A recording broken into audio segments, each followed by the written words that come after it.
Hello, good morning, Kronk. How's everybody doing? Man, I slept in today. I don't know what happened. The usual thing where, like, what normally kind of happens in the morning is I set my alarm for like 9:30, right? And then I'll snooze it all the way until like 9:50, and then I'll get up and start the stream, right? That's been the schedule for the last few days. But today, alarm goes off at 9:30. I snooze it, right, until like 9:45. And then the next time I woke up was at 11. And I was like, fuck, what happened? One of those times it didn't snooze, I guess. And I just went back to sleep without that happening. So I'm late. Happens to you all the time. Yeah. Well, here we go, though. I think what needs to happen is I need to quit snoozing so much, because I don't even think it's good rest. You know what I mean? Let's get back into Darsh here. Once again, this is solo, hardcore Valheim. That's Permadeath. Minin.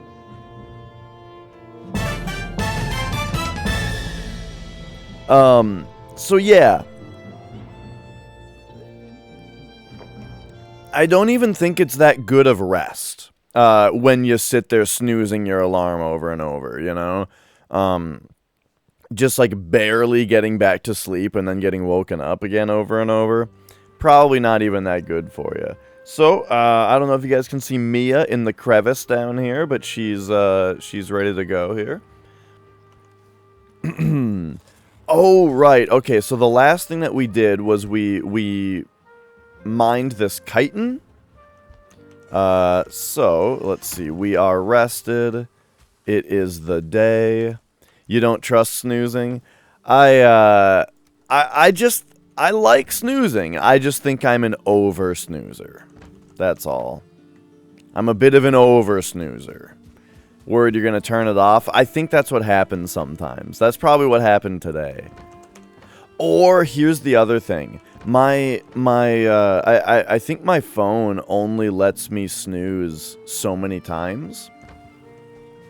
And so the problem that creates is, like, I go to snooze one more time, and the phone's like, nah. So then I'm, like, expected to open my clock app and like, math out, when's the next snooze, and then put that in and set that alarm. Which I do. I mean, that's supposed to be the time where it's like, just fucking get up, dumbass. But that's what I do. You have 2 alarms with a 5-minute gap. Oh, yeah, that's like what Nicole does. Except, dude, I swear, sometimes she sets like 6 alarms. I've seen it. I've seen it on her clock app. Her having just fucking like 6 alarms all like 15 minutes apart. She doesn't really, I mean, she doesn't do it that much, or she doesn't do the that many anymore.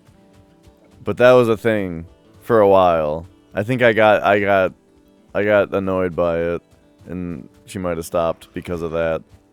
But anyway, here we are. I think the first thing I want to do today is explore the rest of this landmass that we're on, and you know, make sure that we've seen everything that there is to offer here. See if there's a merchant we can find, or anything like that. Hopefully, I don't get doinked by something stupid while I'm like tired, because I'm pretty tired right now. You know, I basically just woke up. Is this a burial ground or not? No? Crazy. Your wife does that? Oh no.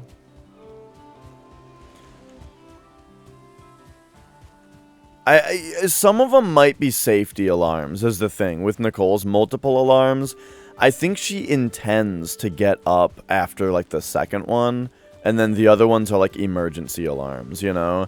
Like, she'll have an alarm set. Hey, Eggs. She'll I'm glad you're excited about it. She'll have an alarm set. I think that's just like, this is the time that she has to get up or she'll be late for work, right? And she doesn't wait until then. That's just like in case she sleeps through the other ones or falls back asleep or something like that. Sometimes you just get up after the first one and then turn it off because you hate the sound. Yeah, oh, but then you forget to turn it back on. Yeah, I set a new alarm every night. The one really nice thing about your regular ones are last minute. That's how I roll also. But I think that's the difference between I think that's one of those gender things, you know, where like dudes are just like, wake up, fucking hose me off and let's go, you know? While, you know, someone like Nicole, she's got to get ready. She's got to get herself prepared for the day, physically and mentally.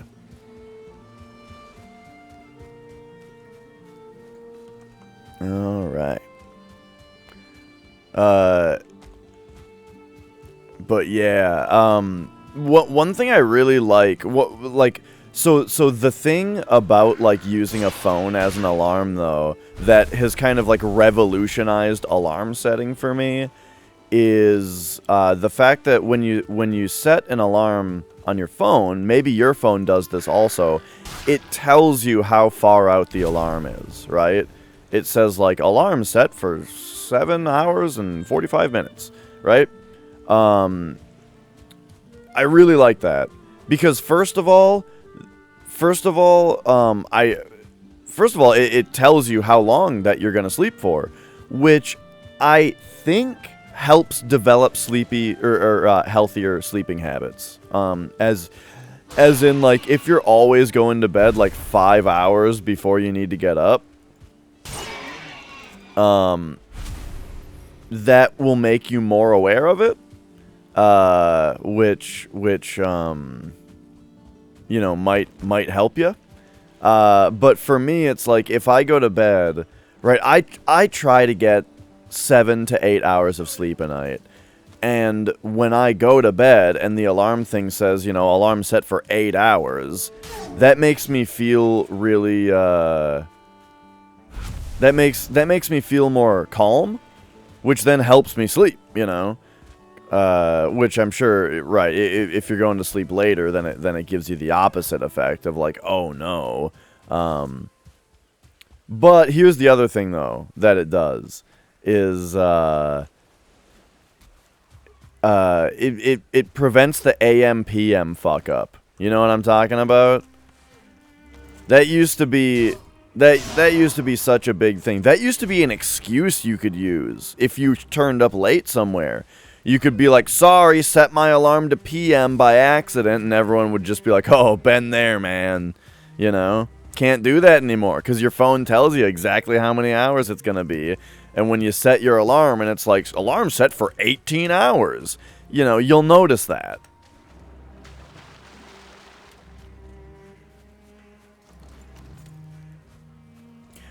Do you guys use a 24-hour clock always?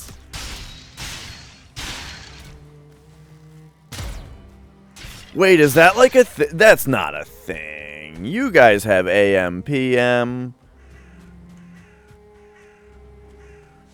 When written down? Really?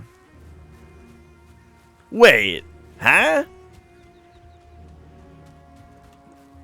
Alright, here we go. I expect there to be a lot more mass to this continent still. What up, Ilias?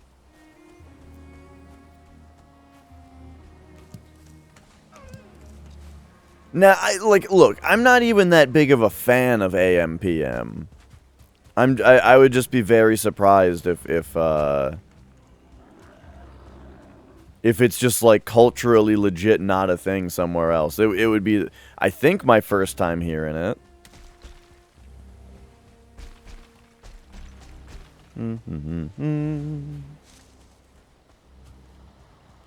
Oh, dude, it's another boar rock down there. There's even one swimming. But look, we're not here to be distracted by boars right now. Ugh! I should have built a portal. Fuck. Well, we're in it for the long haul now, boys. What I should have done was built a portal back home so that whenever it became night right now, we can still do it. We can still do it. Here's what we're gonna do. Check this out. Wait, no, I need circling cores. Fuck! Alright, we're gonna widen the road here. What I'm supposed to do is I want to build a portal back home so that anytime it becomes night, I can just build the portal, teleport back home, sleep, and then teleport back and continue. You use 12 hours verbally with an in the morning. Yep. And then digital clocks are always 24 hours. Crazy.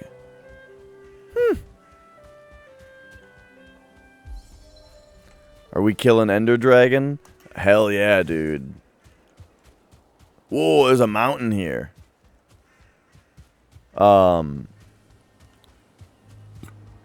Today's plan is gonna be we are gonna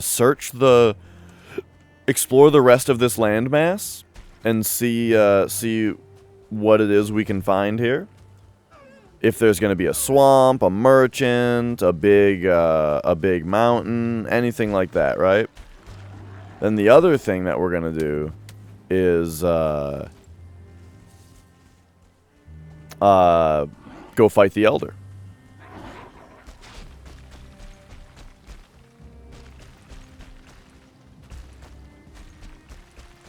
Whoa, this mountain is not small, but it also doesn't look very tall. But it's in a pretty good spot if we wanted to, or is it? I'm not gonna want to make this run for every load of silver. Oh no, yeah. This mountain is in a good spot for silver.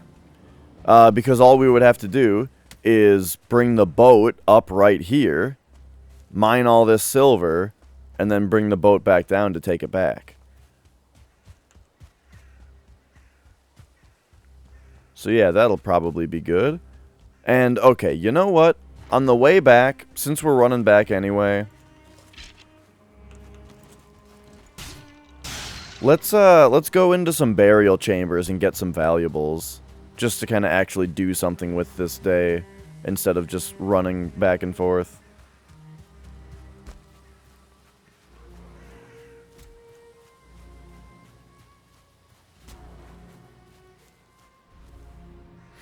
Gotcha. Interesting, Minin. Yeah. So people, when they say it, they don't say AM, PM. It's always in the morning or in the evening.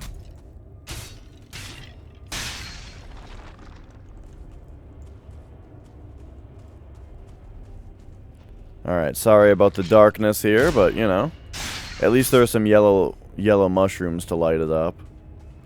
Ooh. Ghost. Ghost reporting. Never know what hit him.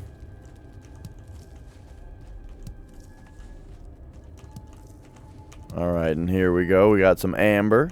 Hell yeah. Amber pearl.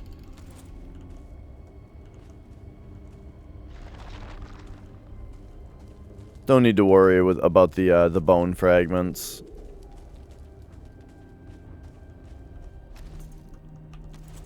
No, I want the torch and the sword, please. Okay.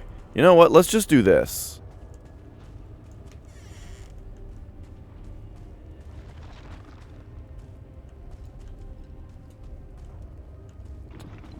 This should be lit up enough. I'm a little worried about not having a shield out in this place, but unless we see like a ghost, I think we'll be fine.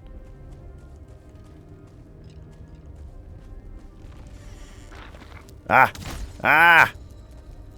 Yeah, see, that actually barely hurt at all. Not a fan of AM, PM. There's no way to guess which is which if you don't already have it internalized. Yeah, that's true. But, like, it's one of those things where around here, like, that's how everybody says it. And so you will have it internalized, you know. Where it's like the most second nature thing in the world because it's something that you'll hear since you're a baby, you know.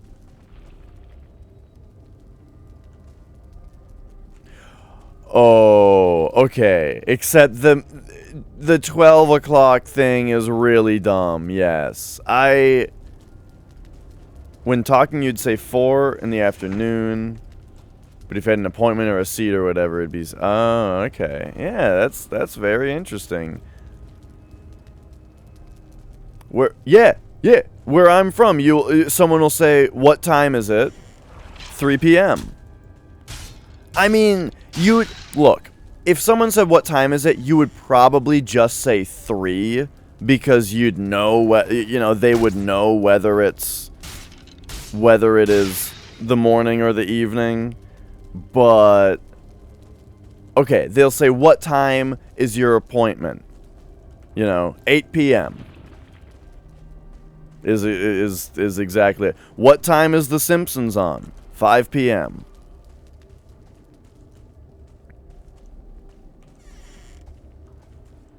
So yeah, that's very interesting. That's crazy. Wow.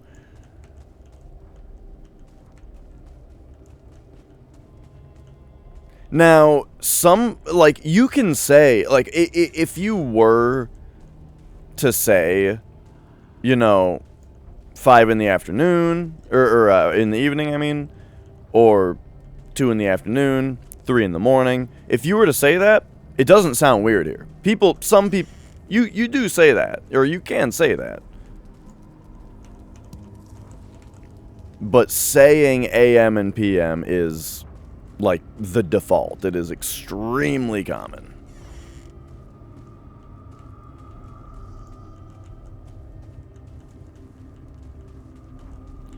So I'm kind of more here for valuables than I am for Surtling cores. Oh, look at this Skelly. Get him!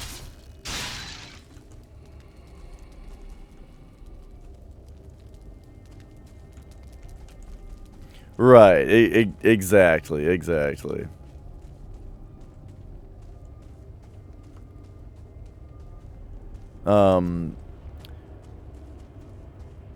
But yeah, the 12 to 11 thing is, yeah,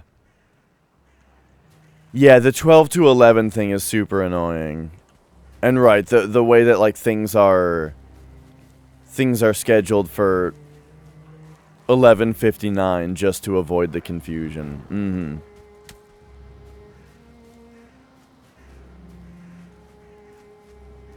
Hang on, I have to mark this cave on the map so that I know I've already explored it. I've definitely seen it before, the 11:59 thing. But yeah, that's something that's always bugged me. 7 a.m., 8 a.m., 9 a.m., 10 a.m., 11 a.m., 12 p.m., 1 p.m. Fuck you.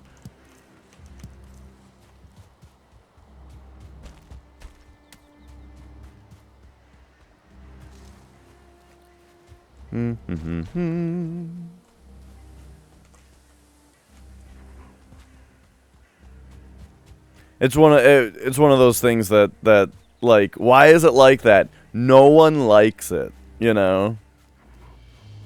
Like, to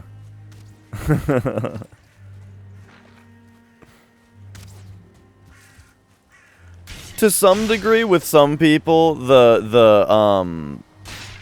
what do you call the non-metric system again?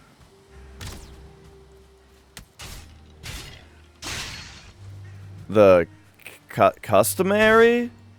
Imperial, there you go. I think a lot of people are like that with the Imperial system around here. Where it's like, no one actually likes it.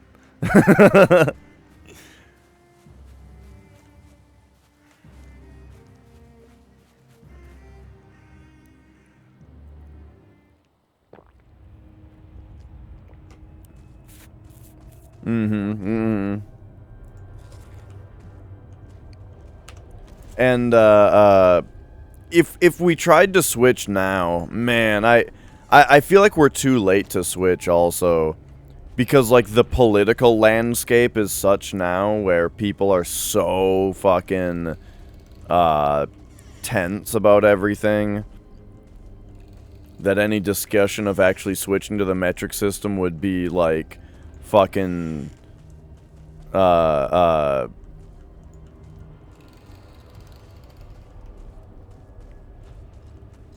you all know what I'm saying.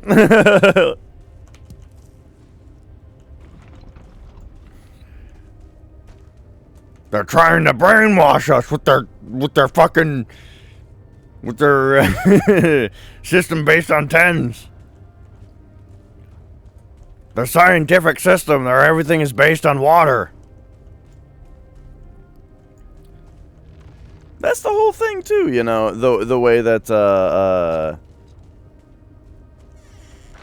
it's like it all goes down to, like, what is it? A gram is like the weight of a cubic centimeter of water or something, or something like that. At some point it gets down to, like, how heavy is water.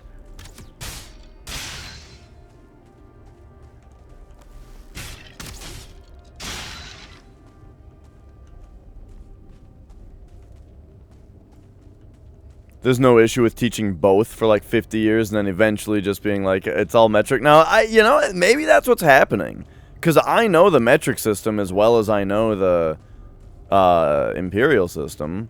Which is not hard to achieve because the metric system is so much easier to teach because of how it works. Well, the imperial system is just fucking memorize it all, asshole. Hey, how many pints are in a quart? 2, right? Hey, how many fluid ounces are in a cup?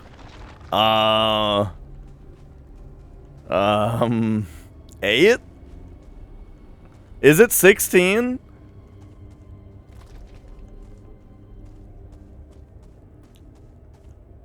No, you're right. It is 8. Yeah, 8 fluid ounces in a cup. 2 cups in a pint, 2 pints in a quart, 4 quarts in a gallon. What's a gallon? Who fucking knows?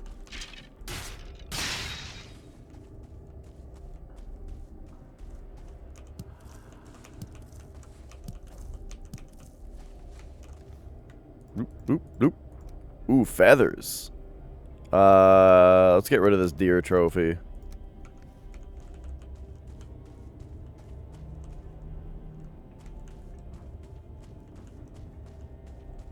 Wait, did I say you're right? I swear it's 8. But yeah, exactly. That's the thing, is that, like, teaching Imperial is a matter of a series of memorizations, and teaching the metric system is like actually teaching how something works. You know what I mean? Like, here's how it works.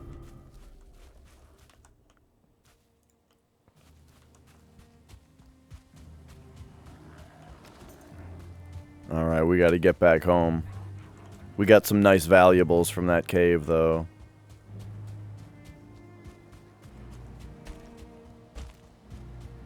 I always gotta bring this up, though. There is one time where I think that the Imperial system is good. Larynx Punchworthy brought this up to me. Where... The time where the Imperial system is good is when you're talking about Fahrenheit degrees, specifically when you're talking about the weather, right? Like, when you say how many degrees it is outside, as far as human comfort is concerned, it's a very convenient 0 to 100 scale. You know what I mean? Where 0 degrees Fahrenheit is like the limit of when you should go outside because it's getting way too cold, and 100 is the human limit of you should not be going outside because it's way too hot. You know what I mean? 0 to 100. Good scale. You can say Celsius has the same thing. It's just like fucking, you know, it's just -5 to 30 or something like that. Or something like that, you know?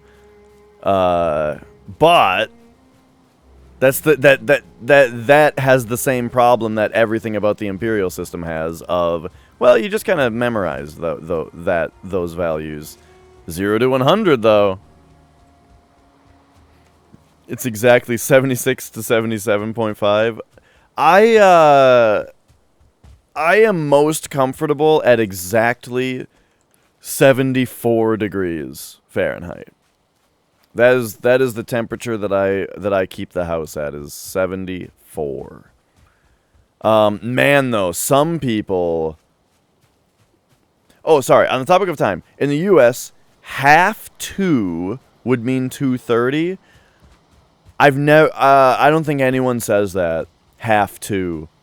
But what Chronic says is true. Someone might say 2:30. Yeah, that's a thing. 2:30. 2:15.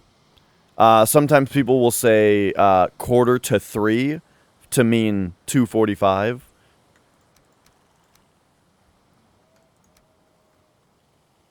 So it's similar. Alright, put our valuables in there. Grey Dwarf eyes here. What else are we looking at here? I think we go over here with all the rest. We've got carrot seeds, thistles, blubberries, bones, feathers, leathers. Down here, cores. There we go.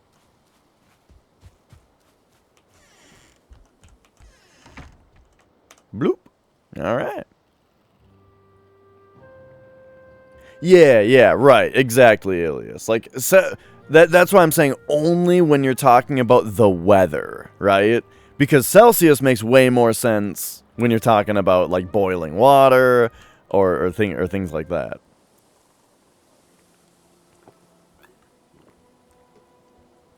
But for the weather, you should use Fahrenheit. And then when you're talking about space temperatures, you should use Kelvin. But Kelvin is just Celsius. But that's arbitrary, though. Like, the thing is, the size of each degree of Kelvin is kind of arbitrary.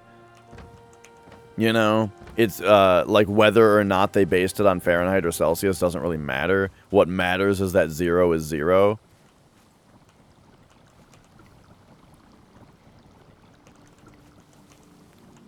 Okay, what are we doing? It is time to build portals. So we need like a portal hut. Yeah? I think we could put a portal hut right here.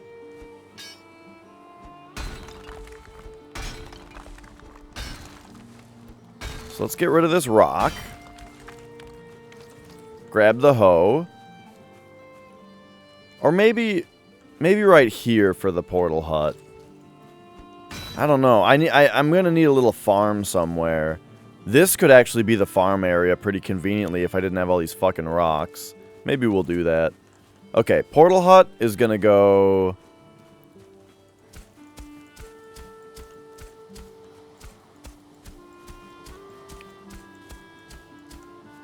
It's gonna go right here. But yeah, the only issue is the... Oh!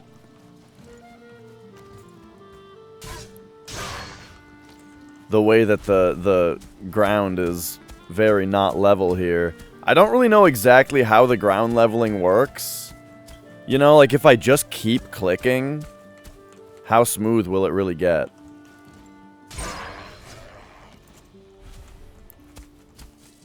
There's got to be a method to it, right? Like, if you hold shift, it kind of makes it more precise to the part that you're actually aiming at.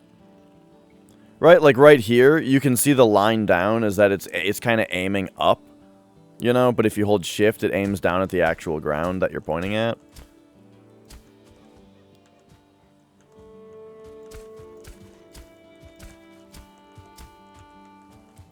So there we go.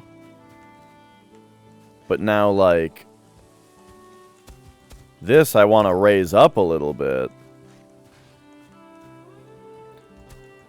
Yeah. More specifically, what I'm saying is, like, I'm not sure, like, it's stupid. Don't worry about it.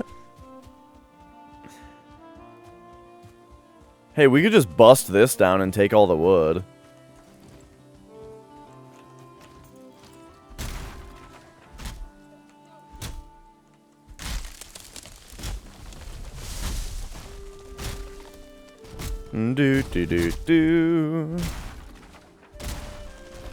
Basically, what I was getting stuck at with the hoe is, like, converting the understanding of how it works to the intuition of where to click in order to get an ultimately flat plane. You know what I mean? Alright, so, check this out. What if we put, like, a workbench right here? Yeah. And then we just bust the shit out of this thing.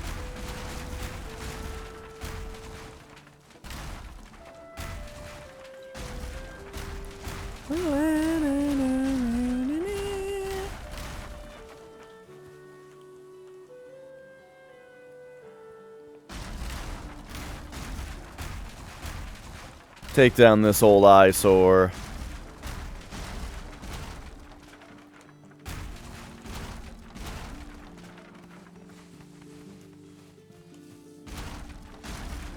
Alright. And then take the workbench back down. Come on over here.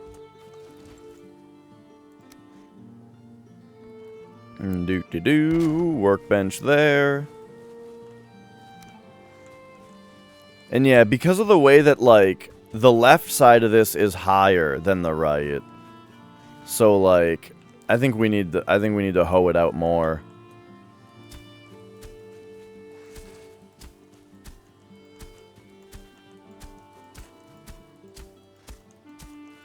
To where we're kind of, like, digging over here, you know? In fact, like, I think we even need to actually dig over here.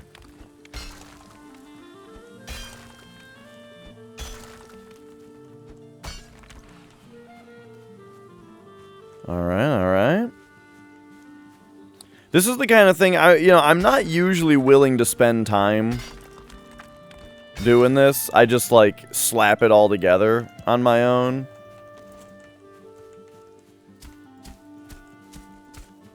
But nah. We're streaming. Now we gotta make it look good. Oh shit, I'm encroaching on the... Alright. Maybe I think I might have plotted out too much land now.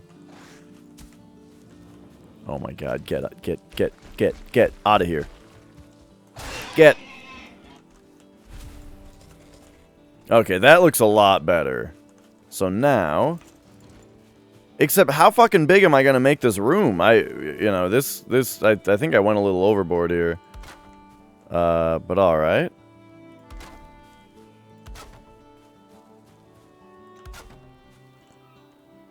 Because I think it's just gonna need to be, like...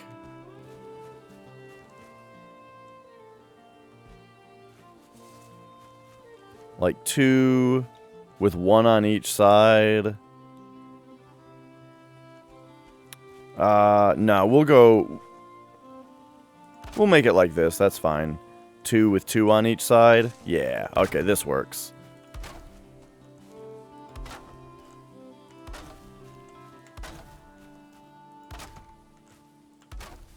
Oh no.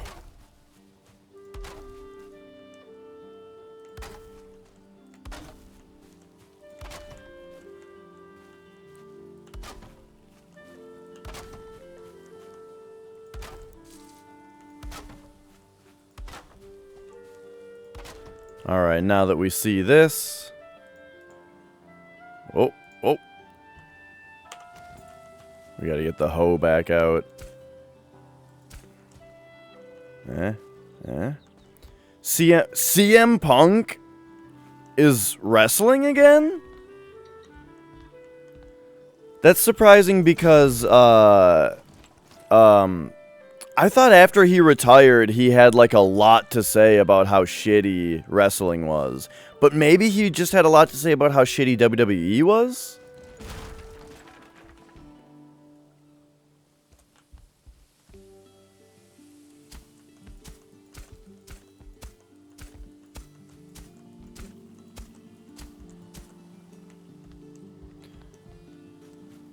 But that Daniel Bryan is surprising too. I didn't realize Daniel Bryan was out of WWE. Did they fire him or did he retire and now he's coming out of retirement?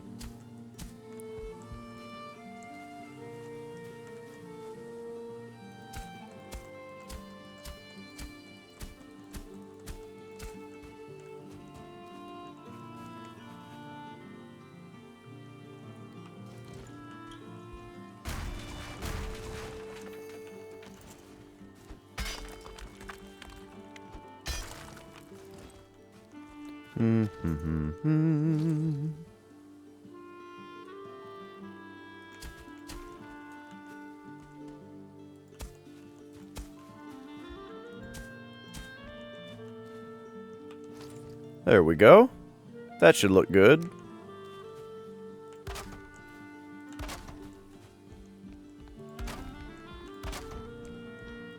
Yeah. There's this little corner here and that little corner back there. I'm not too worried about it. Contract ran out for Daniel Bryan. Oh, right. And, that's so crazy, though, that, like, man, remember when Daniel Bryan was, like, the guy in WWE that, he was, like, the most loved guy on the roster, so much so that it was, like, man, if this guy doesn't win the Royal Rumble, people are gonna fucking riot. And then that's when he retired. Right, he retired during that time when people were like, were all about him. And then it seemed like when he came back, it wasn't the biggest deal in the world. Anyway, so he wants to get back in the ring. Details of his contract are not public yet. Oh, okay. So like maybe at this point he's not even going to be wrestling for all we know. Oh my god, I had to check my phone and that fucking there was like a big domino effect of trees there that almost landed on me.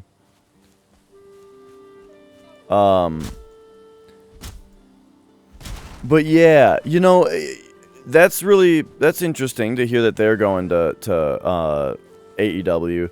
You know, I think I've talked about this, that like I feel like in the like 15 years that I didn't watch wrestling, you know, from being like a child to then being an adult where my brother, you know, was back into it and wanted me to watch it with him, I feel like the only thing I missed was CM Punk. Because John Cena, because John Cena got started, but he was still there, right? Everybody who started while I wasn't watching was still there. And a bunch of people were just still there anyway. Like Undertaker and fucking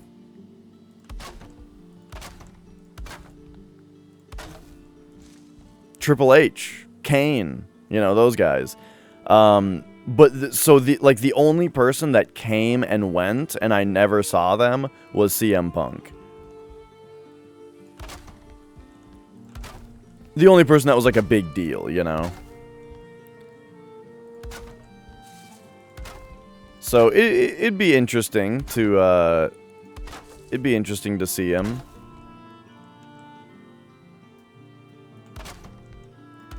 But you know what's got me interested in AEW? Is I heard that Aleister Black is on AEW now. And he was my actual favorite guy on NXT.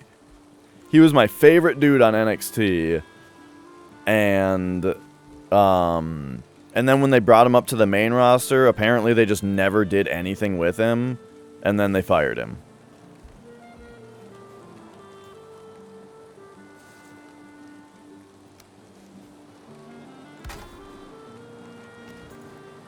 Alright, so this is getting rained on. We're gonna have to fix it up.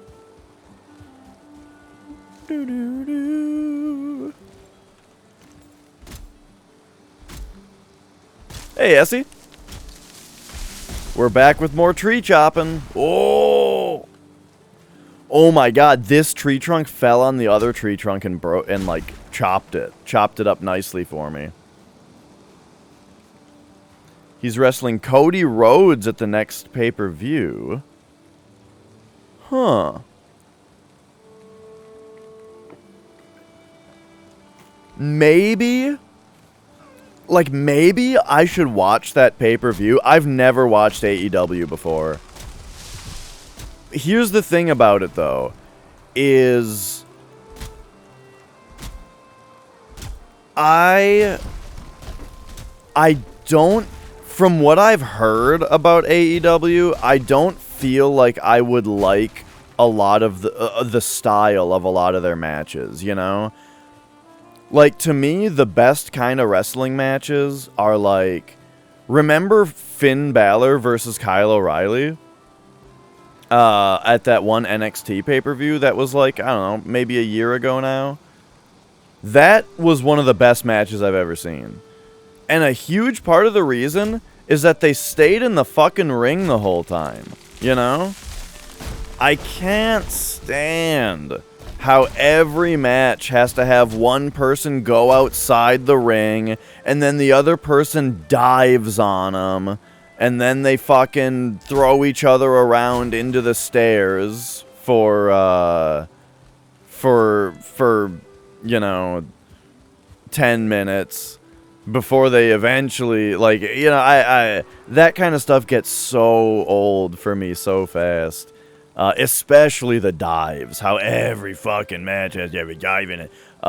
So, and from what I've heard about AEW is it's it's a lot of that type of like wacky outside of the ring kind of stuff, and the wrestlers rarely just keep it in the ring, do wrestling moves to each other, and all that. I don't think I did see those. I like Dragunov though. He's the guy that, like, he reminds me of Finn Balor a lot, Dragunov. Just like his style. I actually haven't watched wrestling in a while. Flex and I were watching NXT together, and oh man, the Halloween episode that Shotzi Blackheart like hosted, where they had Cameron Grimes versus Dexter Lumis. That was like one of the worst wrestling matches I've ever seen, and it was straight up embarrassing to watch, and it's a shame because Cameron Grimes is like one of my favorite new wrestlers, you know, like that guy is awesome, but problem is they do not know how to write for Dexter Lumis's gimmick, you know? Like, the only thing that they seem to know how to do with Dexter Lumis is to just make everyone else be afraid of him. You know, like, oh, they're so afraid of him, and now so the other guy's just a dumbass.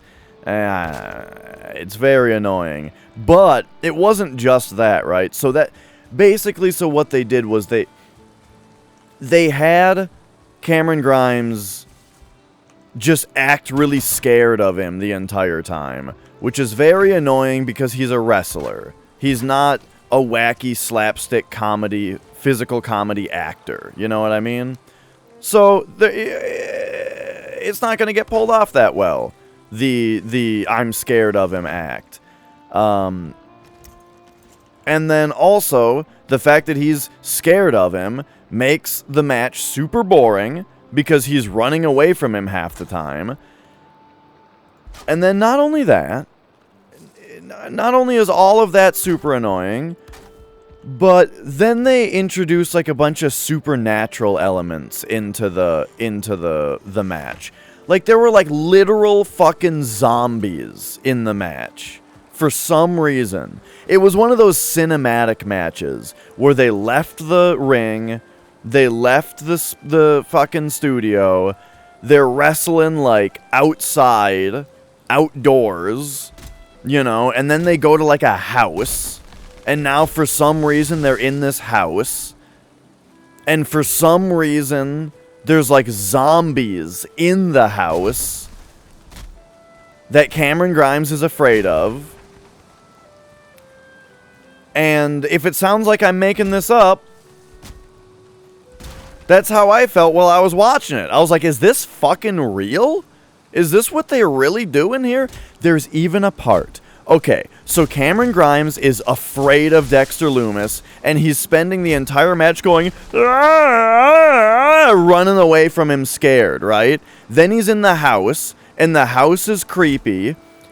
For some reason, and he's running scared through the house, and then he goes into the bathroom, and there's someone showering in the bathroom, and so during this professional wrestling pay-per-view match, their idea, what they've written for this sequence, is that Cameron Grimes goes into the bathroom, he sees that someone's showering, and he goes, that looks like a sexy lady in that shower. And he starts undressing as if he's going to go into the shower with this woman that he doesn't know. In the middle of his wrestling match where he's running away from a man that he thinks is a serial killer and is chasing him. And it's like, at this point in this fucking match, I'm embarrassed. I'm embarrassed that it's so incredibly stupid, and I'm angry that Cameron Grimes is so good of a wrestler, and this is what they're doing with him.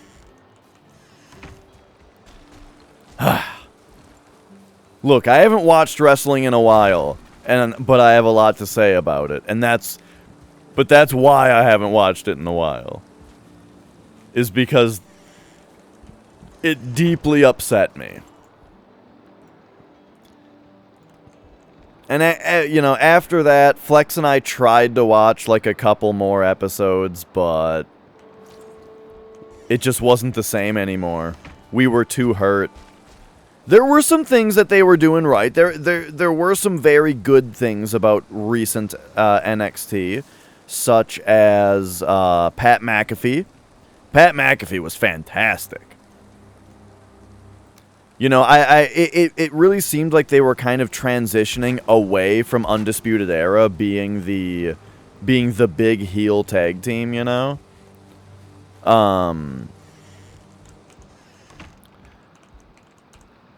And I thought going into it being Pat McAfee with his cronies was working very well. Grimes' gimmick is I'm actually fucking dumb, so if they did that with someone, at least he'd be the one to do it. I suppose, but I feel like Grimes' gimmick is more that, like, he's annoying and headstrong and overconfident. You know what I mean? Not like cartoonishly stupid. You know what I mean? Is kind of more what I got out of his gimmick. Which that's a character gimmick that I love in general. Just the like cartoonish overconfidence.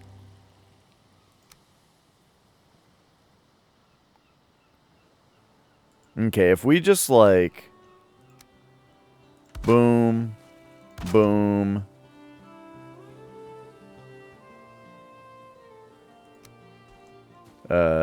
Whoa. Boom. Boom. I mean, he's kind of dumb. Yeah. He's, okay. What am I trying to say? He's kind of dumb, Grimes. But,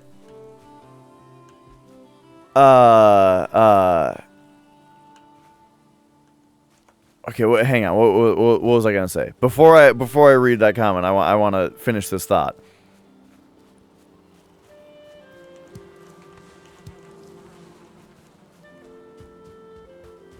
He's kind of dumb, but in the way where he thinks he's the best wrestler. So even though he's dumb, if you put him in a ring with someone, he thinks he'll win. He thinks he's the best.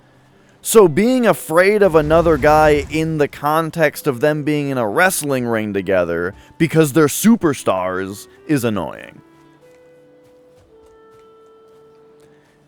He did the $1 Million Man thing where he offered someone $100 if he can bounce a basketball 10 times. And then he didn't kick the basketball away because he just thought no one could do it. Okay.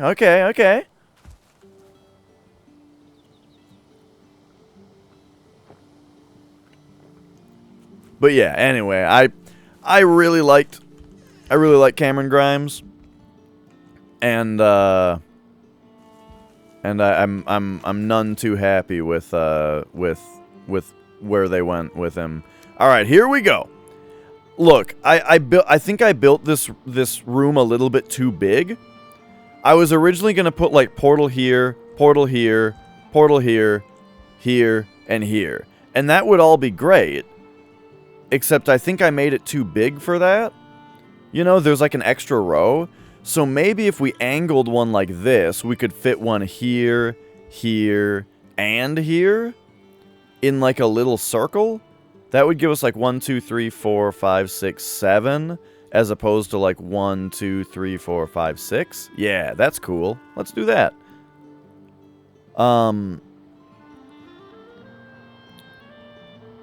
Oh, right. I need the parts. Boy, I watched a bunch of like Hollow Knight lore videos last night. First of all, let me tell you, Hollow Knight, what a game. First of all, great game. Secondly, oh hell yeah, dude, we've got the house, we've got the workshop, and now we've got the now this is the portal room where we're gonna be able to put all of our portals.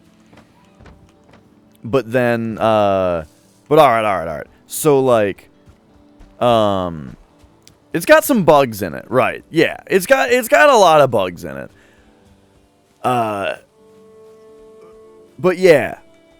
Firstly, what a game. Secondly, when I'm playing the game, I can tell that, like, wow, this shit is really thought out, you know? But then, I'm watching these videos and I'm like, whoa. This shit is, like, thought out. Like more than any other game I've ever seen. As far as how consistent the storytelling is, and how specific the wording is on everything, and all that. I was watching Mossbag, yes. Funny guy. I heard that Mossbag was like the VaatiVidya of Hollow Knight. I did not expect his videos to be so fucking funny, too, though. But anyway. What was I saying? Oh! Just that, like, what I came to realize is that, so one thing that that I've mentioned before, probably, is that I'm not super I'm not super into Western fantasy generally, as in like dragons and elves and dwarves and fucking, you know, that's not really my thing. I think that a few Japanese companies have kind of taken it and done things that I think are a little bit more interesting with it, you know? Like Dark Souls, for example. I think Dark Souls takes the, like, Western dark fantasy style and makes the story really interesting with it in a way that I can totally get behind, and I like it, right? But I'm watching these Hollow Knight videos thinking, like, man, this is so much fucking cooler than if this were about elves and dwarves. You know what I mean? Like, just the idea that it's so much more, original. It's so much more original, the story of Hollow Knight. And so it just puts it, like, I like Dark Souls, and I like the story and lore of it a lot, but, like, the originality of Hollowness and the bugs and all that, I think puts it on just this whole next level for me as far as interest.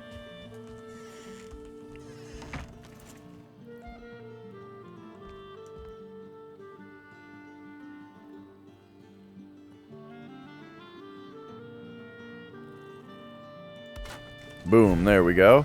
Alright, this... Oh, hi, Hoogan. This portal will be, tits. I had tits planned out. I only pretended to think about it. Okay, then... Now, the whole reason for doing all this is that we are... I'm gonna go out on a running adventure, and I would like to have a portal ready to make so that I can come back home once it becomes nighttime.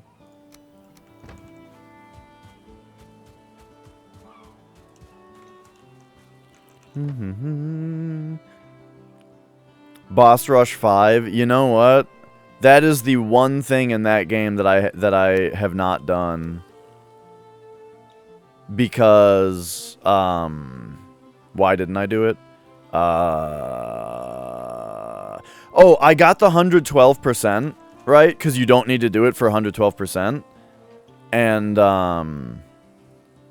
then I was like, you know what? It's fucking hard. And I got the 112%. At the time that I got the 112%, I was more interested in, we're gonna get rested again before I head out. I was more interested in doing the 5-hour run than I was in doing Pantheon 5, you know? And now I'm a little bit more interested in doing like a Steel Soul run. Rather than doing that Pantheon. But I would like to do it though, because like, dude, Pantheon 4? Where you have to fight the pure vessel, you know, and at the end of it that you've never fought before and it's really hard. I thought that was so awesome.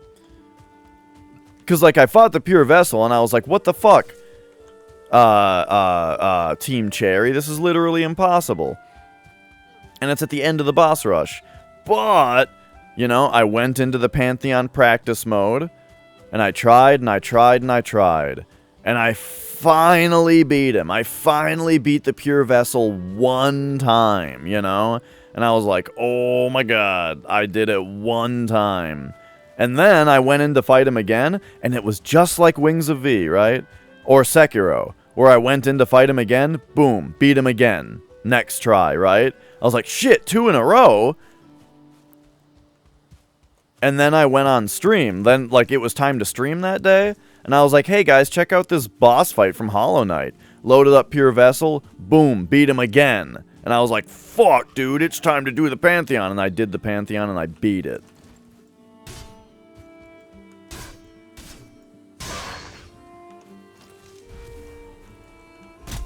You're on the last boss of it? Nice. It's the, it's like a turbo version of the Radiance, right? I think I've seen it.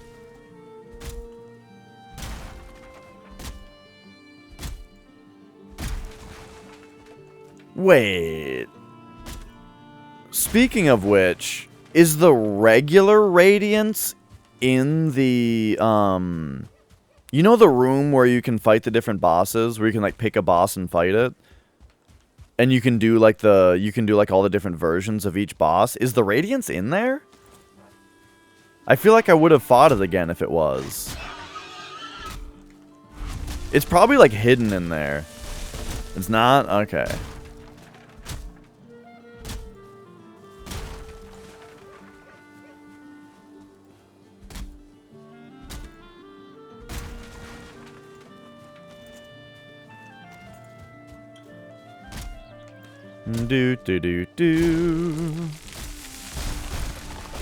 Oh my god, that game is so good. Did you guys read all 57 of Zote's precepts? Because I definitely did.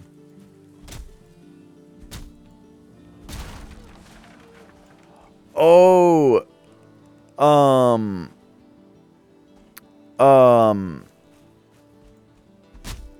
Oh, wait a second. Holy shit, hang on a second. Are we not supposed to talk about Hollow Knight spoilers? Apologies.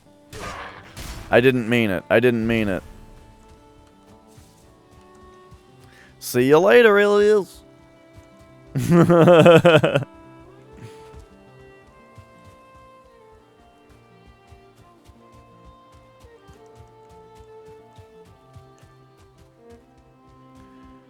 But yeah. There is like a door in that room that I don't know how to open. And I'm not talking about the door that lights up when you do the different bindings on the different pantheons.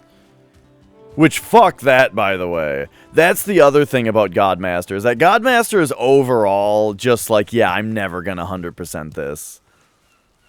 So, like, why bother doing Pantheon 5 if I'm not gonna do the other Pantheons with bindings? However, you know, that's kind of like weak lame boy talk. You know, that's kind of that's sort of a defeatist attitude that, like, maybe I should just be like, hey, maybe if I did Pantheon 5, then I would be able to do the other Pantheons with bindings then. And then I'd overall be better at the game.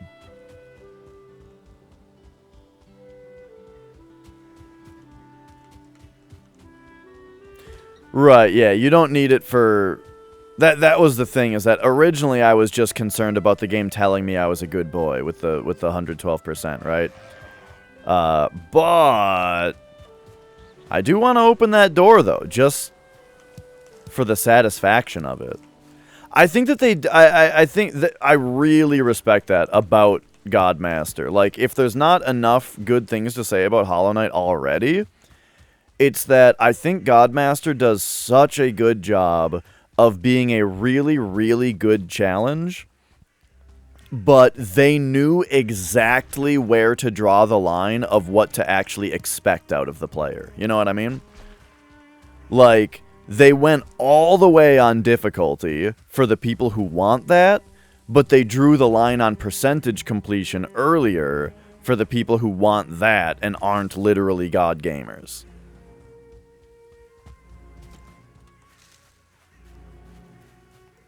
And that just, every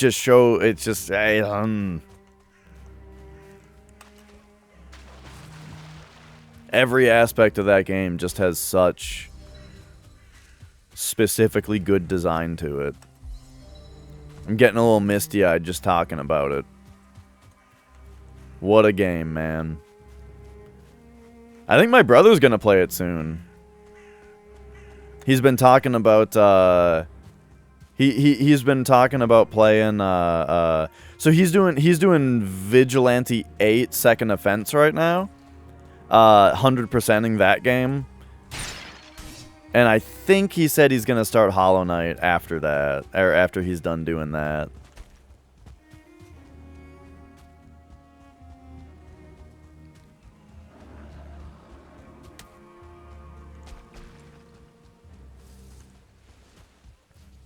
But yeah, I hope he likes it.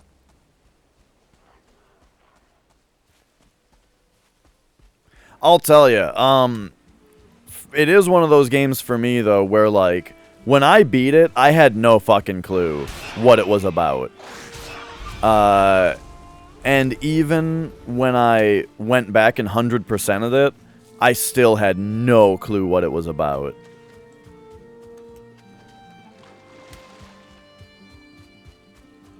And, you know, I don't know like, it's funny because I really like, I don't particularly like the fact that when I beat the game, I had no idea what happened in the story, and that I had to watch lore videos in order to get it, you know? But when you watch the lore videos, and when the lore videos explain to you how they came to the certain conclusions that they came to, and the things that the different characters say that clue you into these elements of the story, I go, oh wow, that's really cool and well thought out, and I like that that's the way that they did that, you know? It's just too smart for me. You know what I mean? Like it's easy to be a little frustrated in the moment that, like, man, I don't know what happened. Can't they make it dumber for me? Ooh, a 1-star troll? Okay, I'm getting flashbacks. My last solo hardcore run, this is how it ended. This is exactly how it ended. I was running around trying to scan the entire perimeter of the landmass that I started on, and I came upon a troll, and the troll killed me. However, that was a 2-star troll. This is a 1-star troll. Oh, he saw me. This is only a 1-star troll. He's going down. Hang on, let me eat this. Okay, let's go.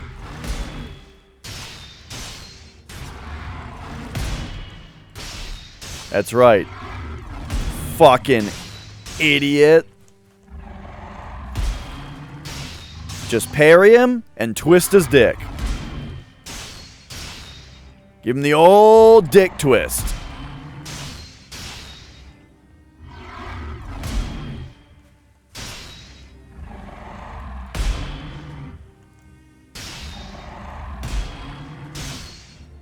Hang on, I need some stamina.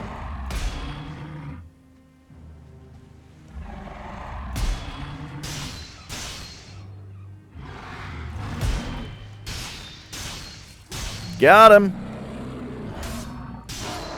Part of what I really like about fighting trolls, even though I don't need their shit anymore, well, I do need his coins. Like, I want to fight trolls to get coins for the merchant. But the other reason that I kind of want to fight trolls right now is just that is hella good experience in blocking and swords, you know? We just got a bunch of blocking and swords experience.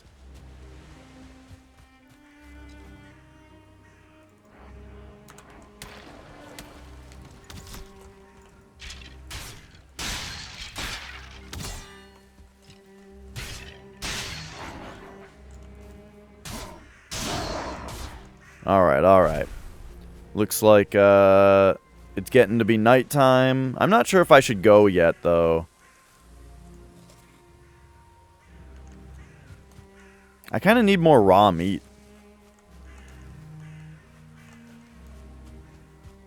Alright, let's go a little bit further. If I see any animals, we'll try to get their meat. I ordered a new green screen, by the way. One that's a lot more convenient to use, so I'll be using the green screen more often, probably, coming up here. Oh no. They know it's coming. They want to push it a little sooner every day. Because you know if you feed them right now, then tomorrow, they're coming at you an hour earlier.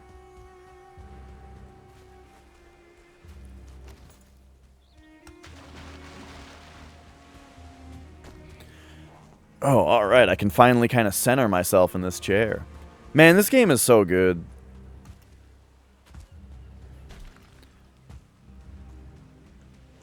I feel like lately I've been enjoying video games a little bit more than usual. Like, I don't know, I've just been really liking everything I play. Except Final Fantasy X, too. That game was terrible.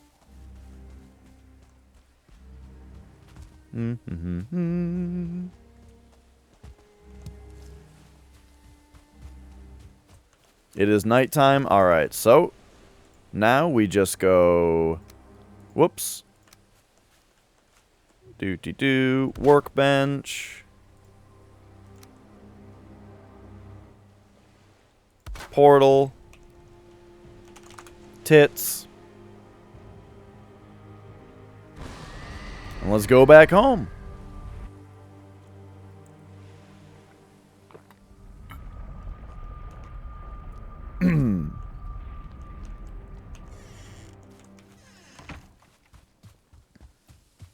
It's a good game, Mons. That's all I can tell you. It's a good game.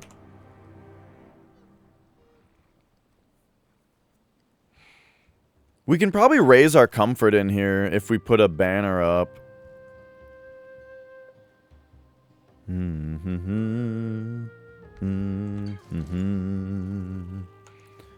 Like here, let's...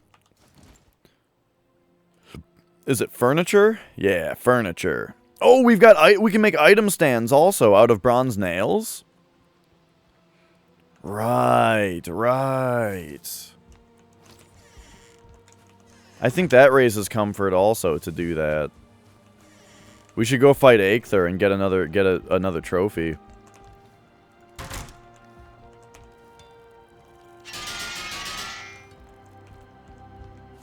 The Long Dark after a couple years. But idiot, you chose the easiest difficulty and it's too easy and you can't change mid-game. Oh no. Oh, better start again, I guess. Oh, let's also, let's see. Come over here. Put some leathers away. Down here, put this wood away.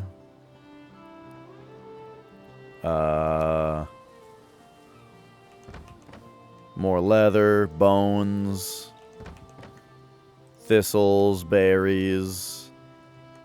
Actually, let's grab these berries again, because we could use more jam.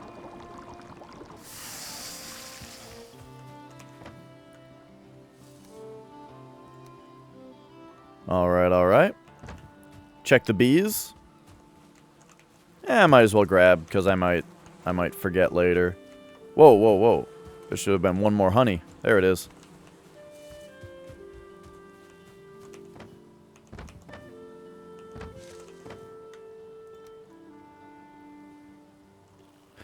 Like, okay, what I was saying about Hollow Knight earlier is that, like, there are so many parts in that game where you'll find, like, a super secret hidden room or something, and there's nothing in there to directly reward the player with. There'll just be some cryptic thing in there, like some artwork, like just like some thing, you know, that I was always too stupid to know what it meant, you know. But then someone tells you what it means and you're like, whoa, that's awesome, you know what I mean? And it takes a lot of balls from the developer to do that. To design a game that way. Where the reward for the player is something purely that they need to appreciate for themselves. Rather than being like, oh, here's a fucking armor upgrade. You know what I mean? Now, don't get me wrong, I love upgrades in games too. And I would have been fine with that. What I'm saying is, it takes balls to instead be like, nah, we're just gonna put this really fucking cryptic story thing here. Another troll. This one's only regular. I'm gonna sneak up on him. I'm gonna stab him in the butt. Yo, he saw me.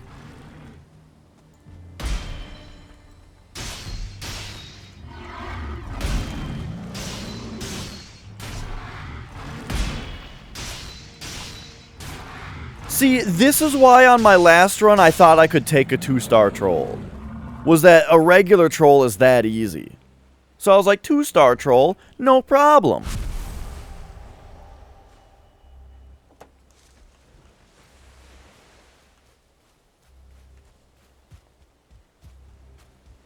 If I see a 2-star troll right now, I'll probably fuck with it. Oh no, I don't have any arrows though. Oh, that's something we gotta make. Okay, I gotta make some bronze nails and some bronze arrows. We have the bronze to do it. And I should have done it already. The nails just... Is this a 2-star troll? Oh no, it's another 1-star. He's in front of a cave too, so that's gonna have some valuables in it. He does have a log though.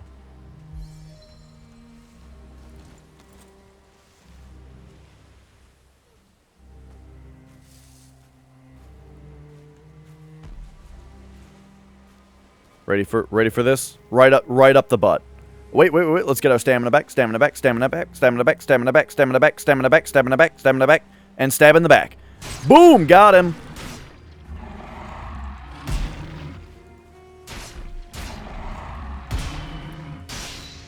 So the 2-star troll that killed me on that one run, for the record, it was holding a log. And I think that their overhead swings are hard to parry.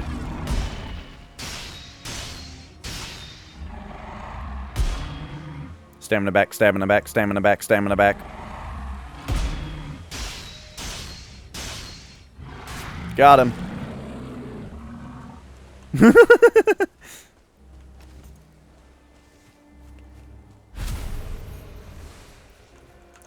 And you know, I'm not taking the troll leathers. They're too heavy.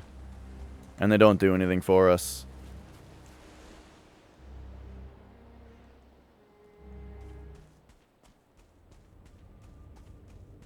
Oh god, there's another troll in here. I figured since there was a troll standing outside, there wouldn't be one in here.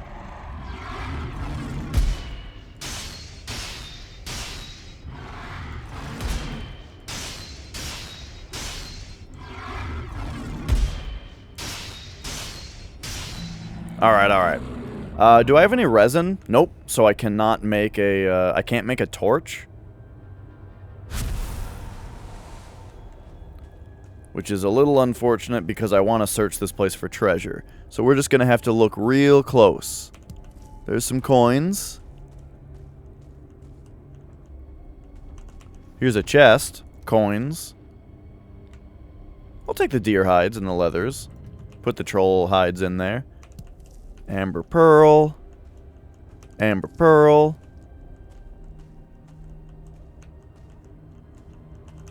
Regular amber.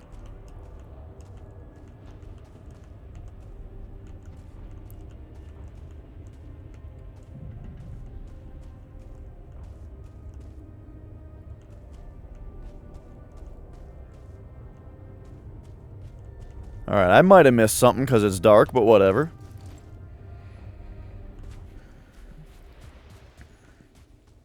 And there we go. That's part of our big adventure right now, is that we're getting valuables so that when we find the merchant, we can buy the headlight and we can buy the belt.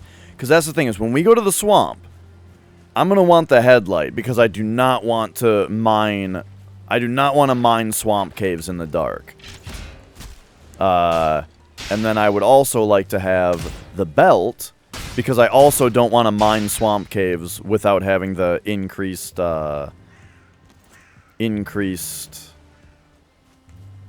carry capacity.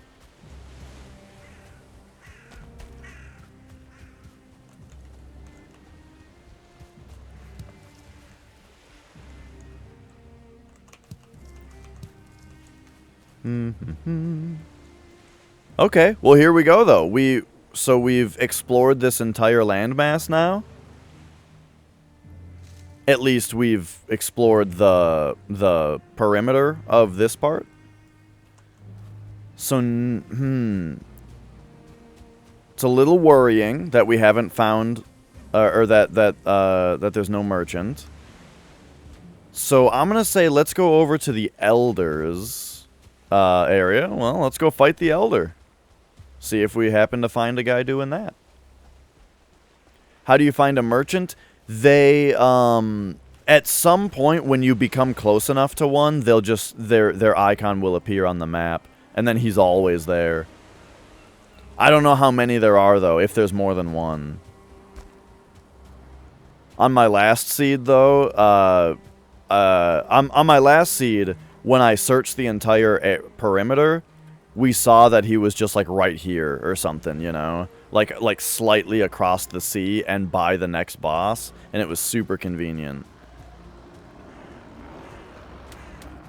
But that was the swamp, though. So maybe that's just the thing. Maybe he usually appear. Oh, okay. I didn't think about this. Maybe the merchant regularly appears near swamps, because that's when he's most convenient.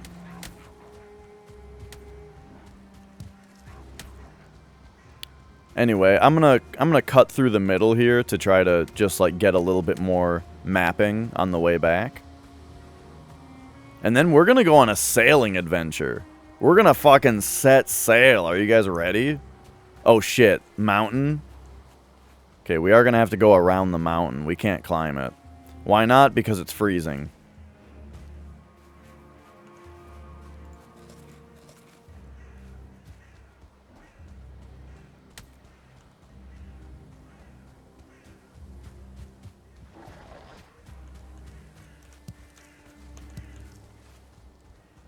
More blueberries.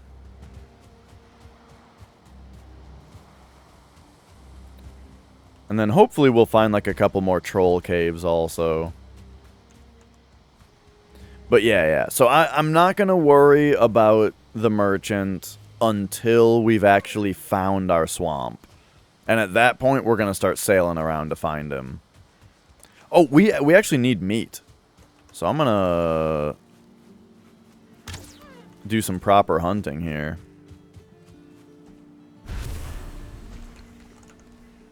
Meat. Let's get rid of bone fragments.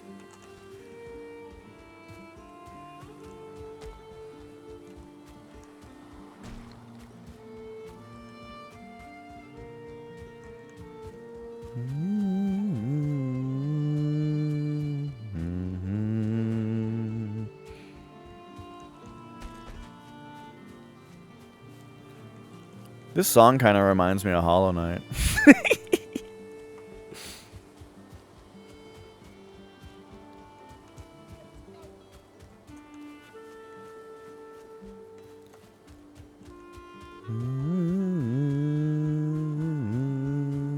I do want to do a Steel Soul playthrough. Also, so recently I did the 5-hour run, you know?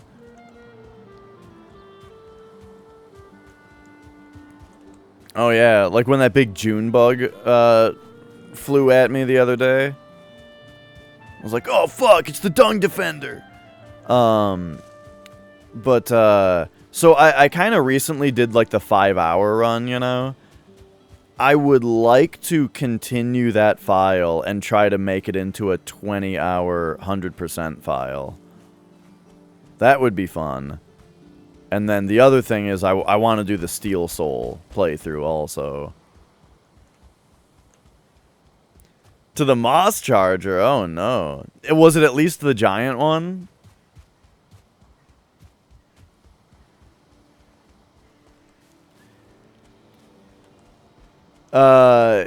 You know, I'm thinking... I'm wondering about... Ah, fuck. I'm wondering about, hang on, we're getting this deer.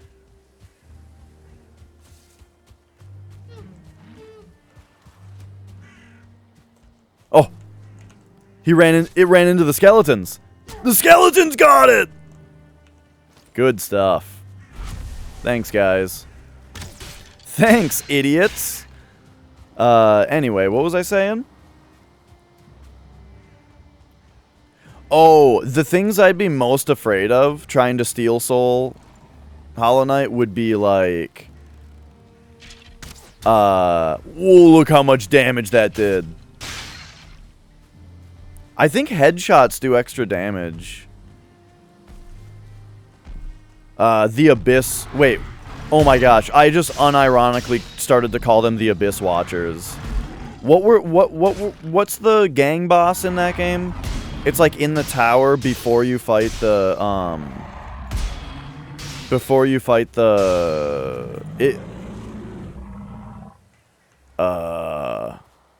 the Soul Sanctum guy? Watcher Knights? That sounds about right. Yeah. That would be like the scariest part for me. I think that's like the hardest fucking boss in the game. The Watcher Knight. I kind of figured it out last time. But yeah, on my 5-hour run, I died to those guys like 3 times. And I think that was my only death. Those were my only deaths.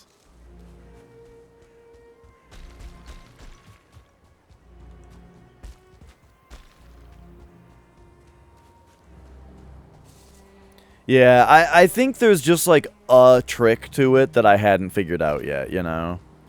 And then so I'd have to go back now and practice it again to figure out what the trick is. Because on my first run, my strat was to Shade Cloak through them, you know? But when you're doing the 5-hour run, you don't get the Shade Cloak before you fight them. So then I had to like figure out a new way to fight them.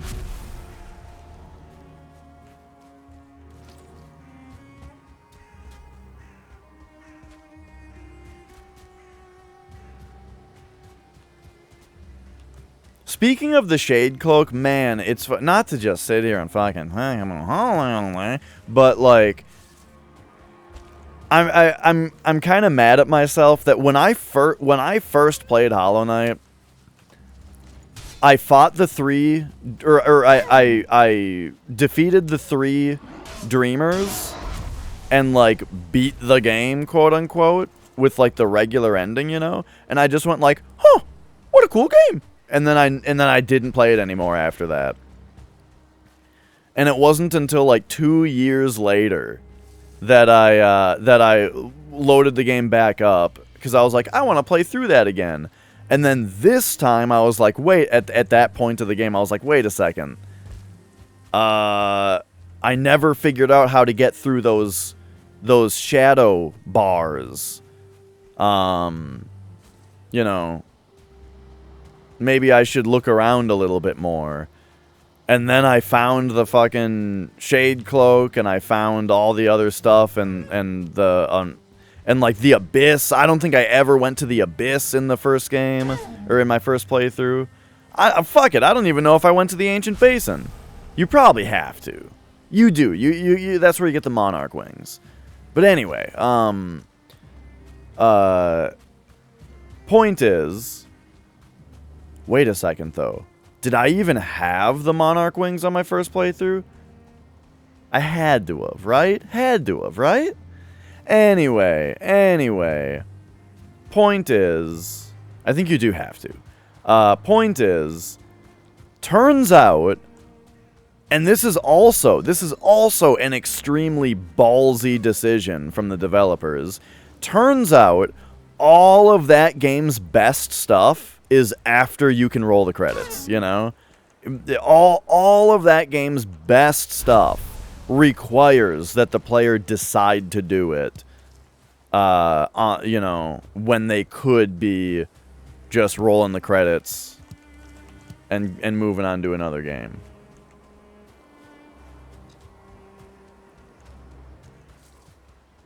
Yeah, I'm sure I got the double jump on the first playthrough. I definitely did not go to the Abyss, though. I don't think I went to the White Palace, either. Because I want to say that the upgraded... You probably don't get the upgraded Dream Nail. Until after, right? Like, because to get to the White Palace, you have to have the upgraded Dream Nail, right? And I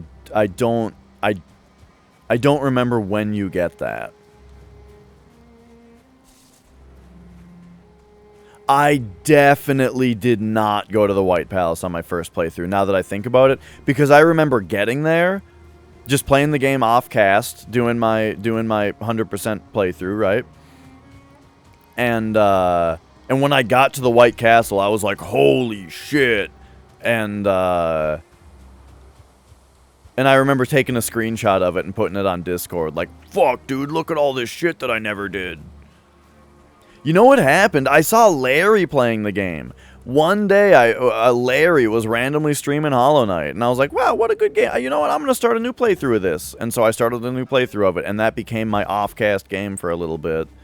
And yeah, that was the time where I ended up 100%ing it. And the whole time just sitting there going like, oh my god, look at all the stuff I didn't do. All of the best stuff in the game I didn't do the first time. The White Palace, the Hive I never found, the Abyss.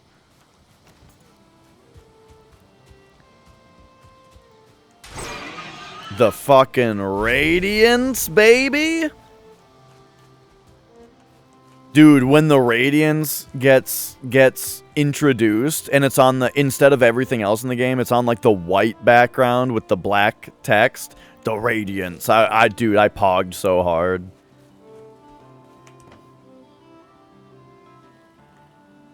My face was like perma-pogged that entire fight.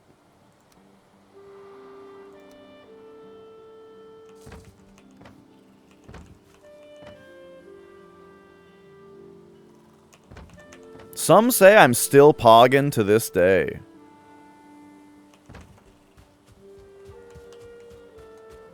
Yeah, the Hive is great. It's hard though. I just did the thing I don't like, where you say something is hard in a way that implies that it's that it takes away from how good it is, you know? I really like that game. It's pretty hard, though. The though makes it sound like that is like... that, like, you like the game despite its difficulty, rather than because of it. You know what I mean? So I try not to do that, but I do it a lot.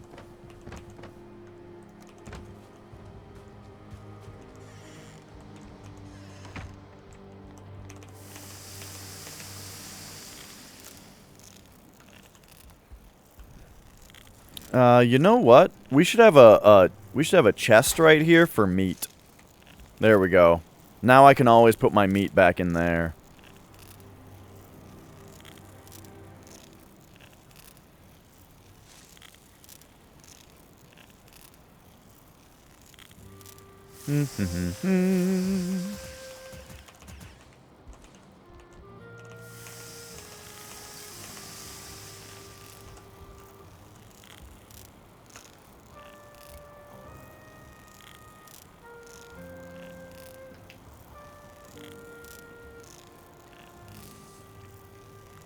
Oh, yeah.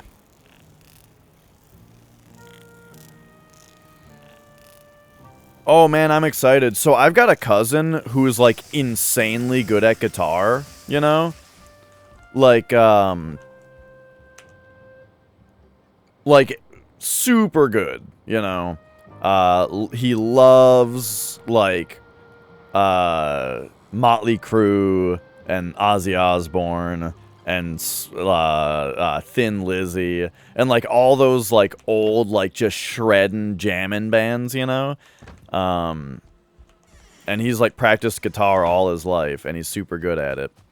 So tomorrow I'm jamming with him. We're getting together and we're jamming cuz my uncle has a drum set at his house for some reason.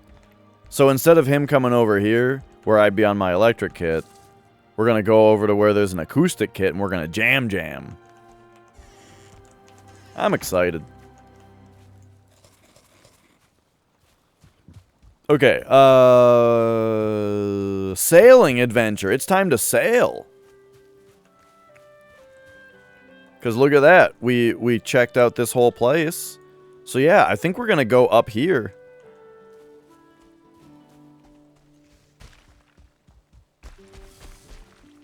first, let's see if there's any necktails for us to find down here.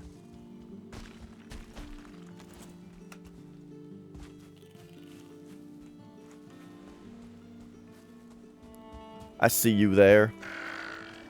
Because, yeah, I'm getting a little low on necktails. And by a little low, I mean I'm literally out of them. Except for the one that I plan to use for poison resistance potions. Speaking of poison resistance... Okay, I do have them.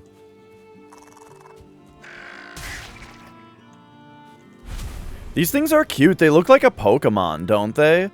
Like a lizard with lily pads on it.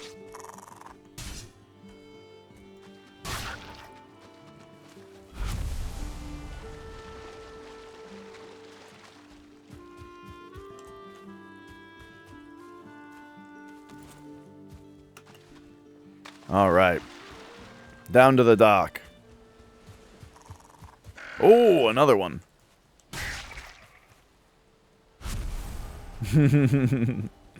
That's right, the humans are here.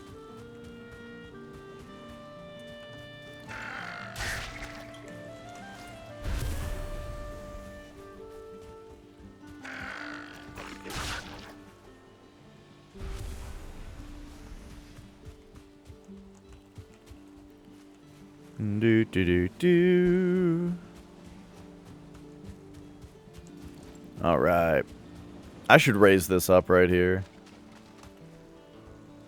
All right, here we go. The sailing adventure begins. Look at our cute little boat. Hooah! And we are going up here. Oh, so we have to go down and around first? All right. Well, that's fine because the wind is perfect. Sails down. Away we go. In just a moment, we got to get... I thought I was facing south. I guess we're facing north right now.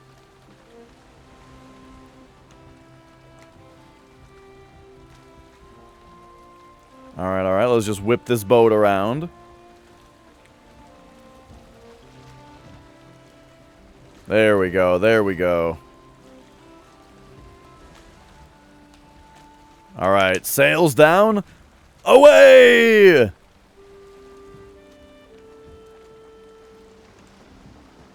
Yeah.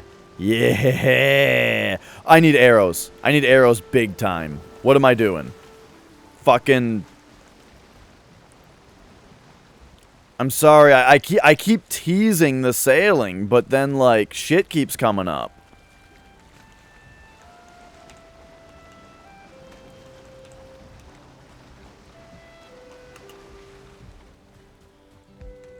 Okay, hang on. We need... Because, like, what if a sea serpent comes out? Here's the deal. If I start sailing, and a fucking sea serpent comes out, and I don't have arrows, we're fucked. I'm dead.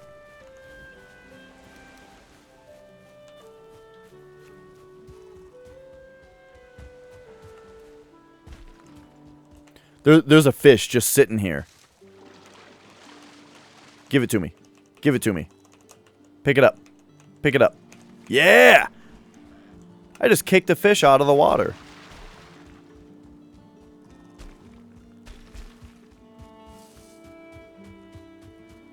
Okay. So we want arrows and nails. So let's take... Let's make like 60 arrows and some nails.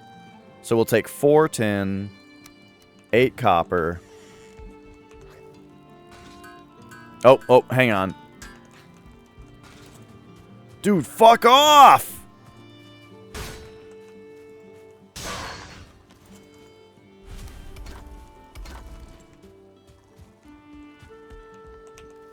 Alright. Boom. Boom. 1 more bronze. Alright. Then we'll make 20 nails just to have around. And then for arrows, we need a bunch of wood and some feathers. So, bunch of wood. Bunch of feathers. And then for our nails, why don't we put those in here. We'll take the bones out.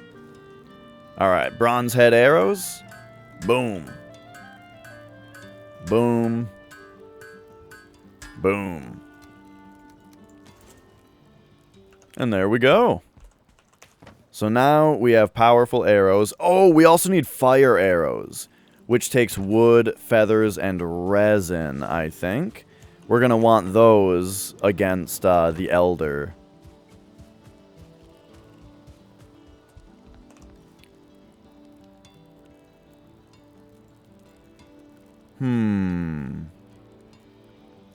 Oh, this is the forge. Here we go. Fire arrow.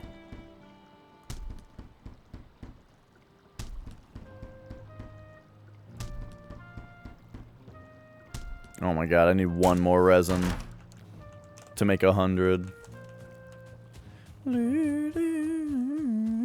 Pizza in the oven, nice. I wonder what I'm going to have for dinner today.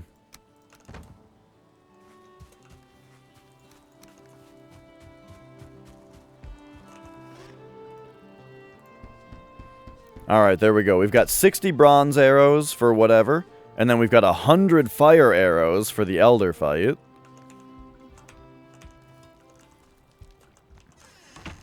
And now, I did just have pizza the last 2 days, though. I had pizza 2 days ago, and I had leftover pizza yesterday.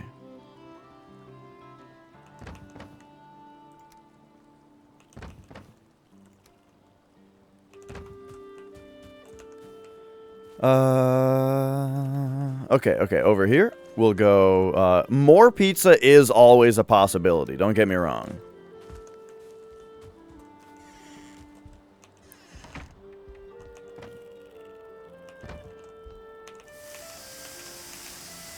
Look at that, we're cooking a fish now. I got a fish. What the hell is all this sound? Is that just the tails cooking?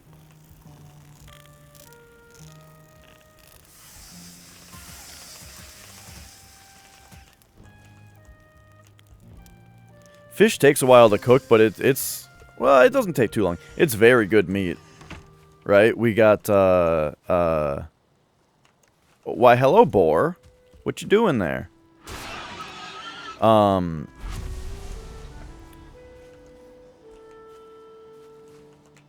Did it not drop meat? Huh. Anyway. Okay, so regular meat gives us 40-30. This gives us 45-25. Okay, I guess it... Well, it's good. It's just as good as regular meat, I guess. As opposed to necktails, which are not as good as regular meat. Alright, but here we go. It's time for that sailing adventure I've been teasing. Unfortunately, the wind is not going the right way.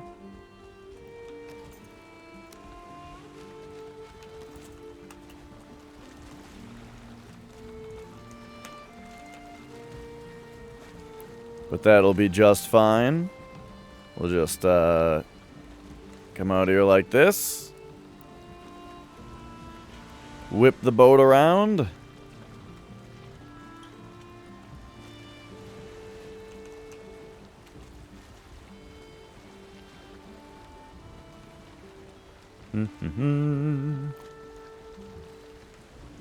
Oof, it really takes a while to get turned around. Oh, there we go, there we go. Alright, turn this way a little bit. And off we go!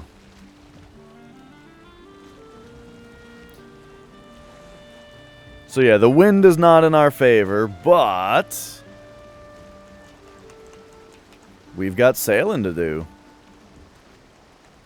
So our plot is to go around... and make it up to here eventually. But we're gonna see what is over here along the way.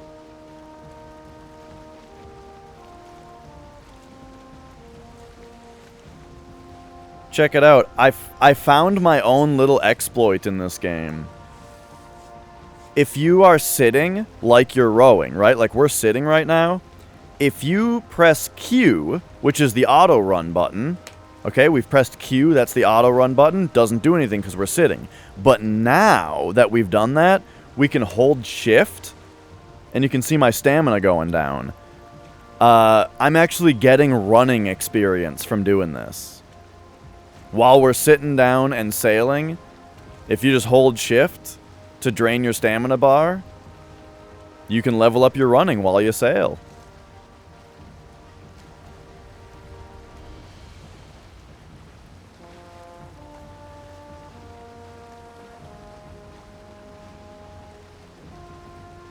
Man, why does the horizon look so weird over there? I'm tempted to sail over there and see what's going on. Oh yeah, the sailing music is like a big part of what's so great about sailing in this game.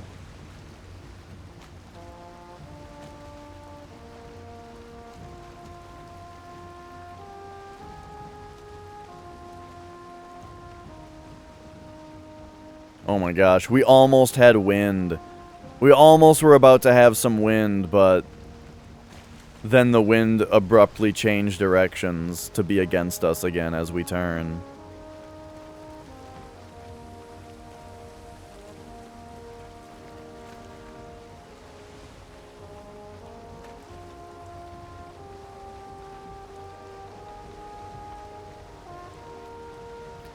I just like to think that my dude's got a little pair of pedals in front of him, you know? That he's working with his legs. Sometimes, I'm not even joking, I feel like I need to get a... I think, I should get a new pair of double bass pedals. Like some direct drive ones or something, you know? Because that would be a good upgrade. But... then I could take my old pair of pedals and set them up underneath my computer chair, so I could just practice double kick while I play computer games.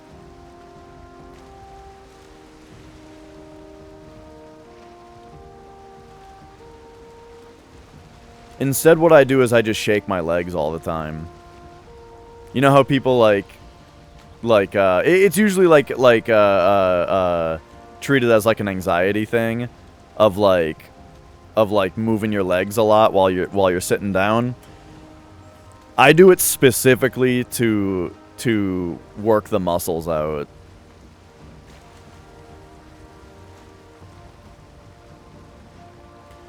You know, you do the one where you're kind of on like your tiptoes, right? And you let your ankle or you let your heel drop and then like twitch your ankle to throw your heel back up. That's a good one, because that is very similar to what you do when you play double kick fast, right? It's all in the ankles, you know? It's all in the ankles and the calves. And then the other thing to do is to do the same thing, except relax your ankles and just use your use like your legs, your thigh, your hip flexors and your quads to raise your heels up and just keep like hitting your heels on the ground. That's the other one I do, because that's the other way to do double kick. You're either all ankles because you're and calves because you're going real fast with your ankles, you know, or when you're a little slower and you want to rest your calves a little bit, you move to your hip flexors. Alright, we can get the sail down now. The wind is just barely okay.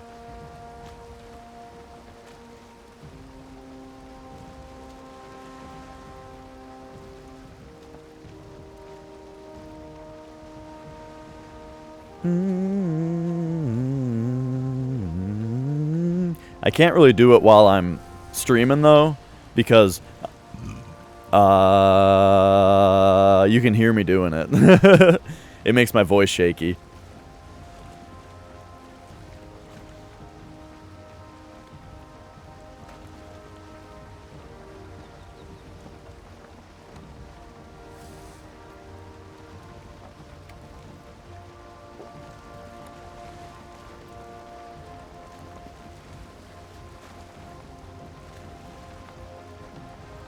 All right. So there's our starting island over there.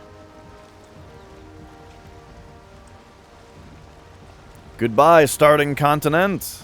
Let's see what awaits us in the sea. Ooh, there's a mountain over here.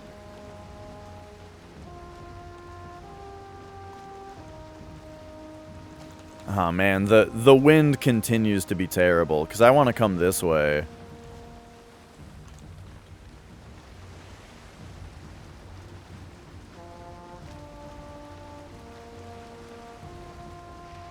I want to come across the ocean and start like looking at the shoreline of this one, of this continent, you know? As we go up, I want to follow the shoreline of this one.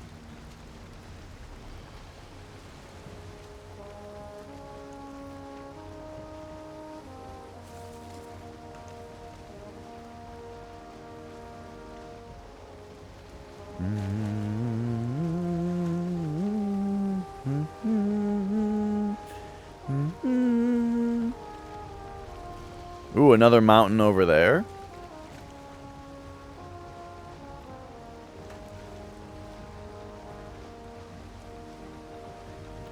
Oh, there's swamp over here, dude.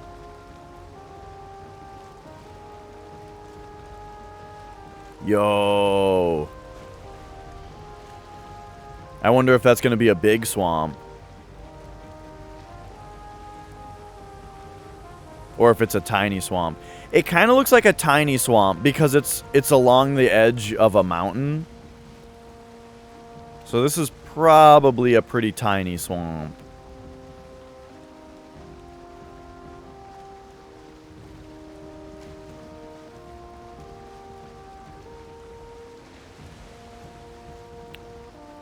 But alright, that's good info for us.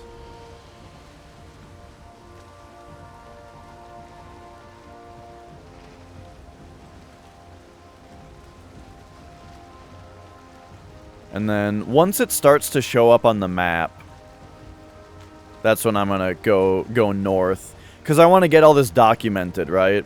I want to get the shore to show up on the map so I can see that, oh, there's swamp there. Yep, there we go.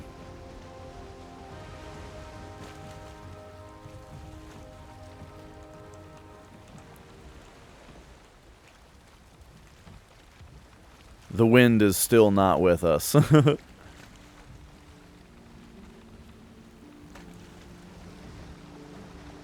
yeah, we'll be looking for a bigger swamp than that coming up here.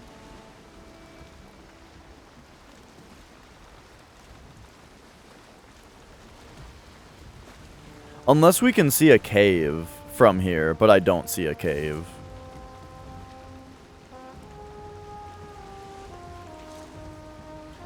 And again, this is another part of the game where it's like when you have the camera zoomed out like this, you're like, yep, here's my tiny boat, and there's the little land over there, you know. But when you zoom it in, you get such a more of an appreciation for the scale of what you're doing, you know, of sailing by this place. Like, I wish I could have, like, right now it almost looks like we're in first person. I wish you could just first person it, you know? Like World of Warcraft. How World of Warcraft doesn't have a good first person, but if you zoom in all the way, it zooms the camera all the way into your head, and your character disappears. That's all I want. Ooh, more swamp up here. It's getting to be night, though, so I'm actually gonna... I'm gonna pull up here, and, I'm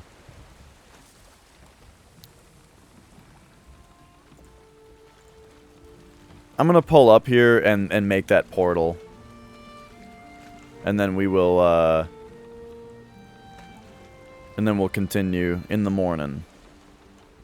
I'm already famous.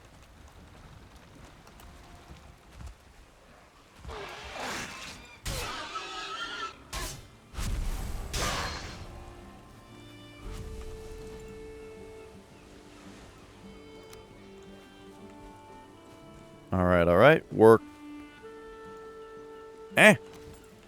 Missing requirement.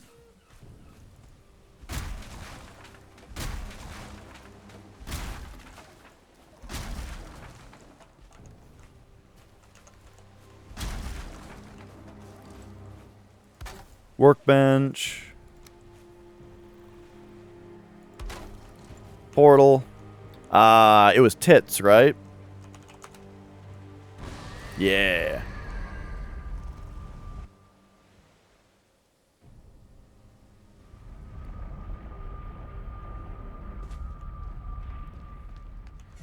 Doop doo doo doo.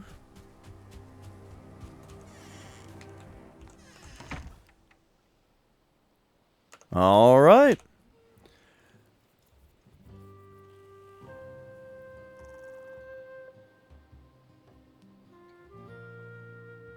Oh yeah.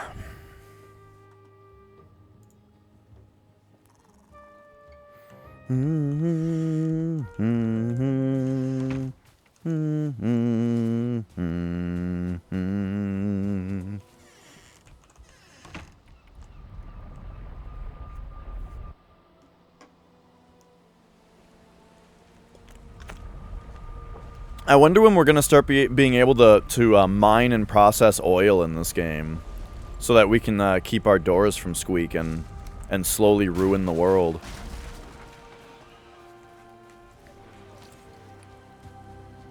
All right, hooah!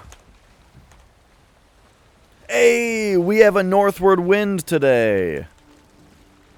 How about that?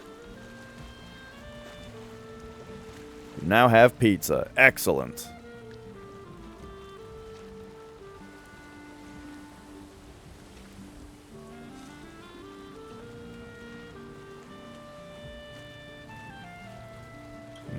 Yeah. All right, finally. Sails down. Let's go. Look at that wind. It's perfect.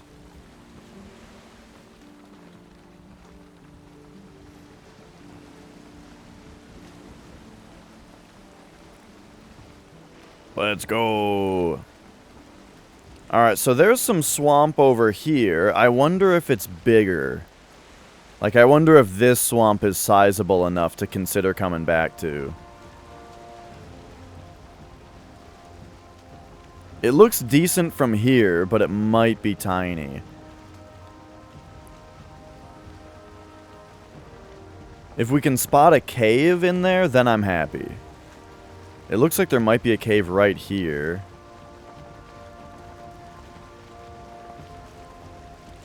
Yeah, I think that's a cave. This is probably a decent swamp.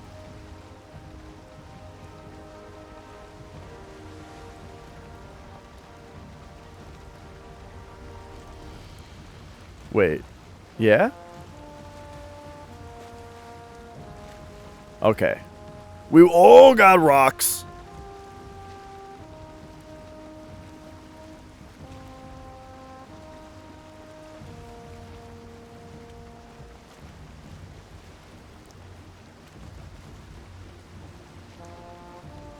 Okay, let us mark this on the map to consider for later. Swamp.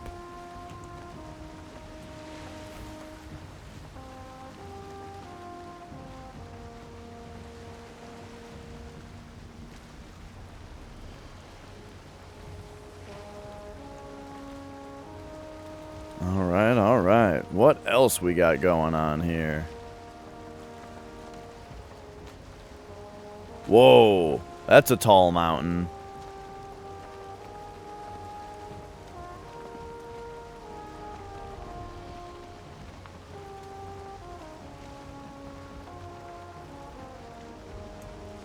Oh, there will be a lot of... trust me, you'll be sick of the sailing. There'll be enough sailing where you'll be sick of it.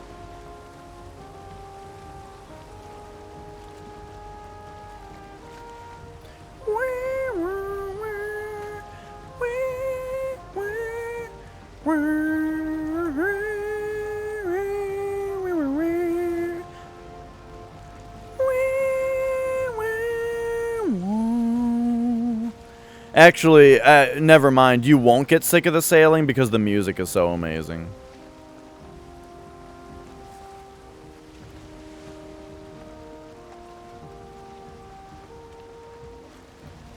Okay, we gotta mark this mountain. This is a big-ass mountain. Big-ass mountain.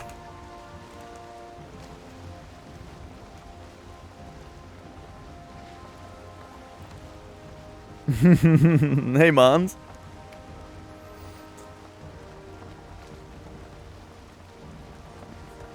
Whoa.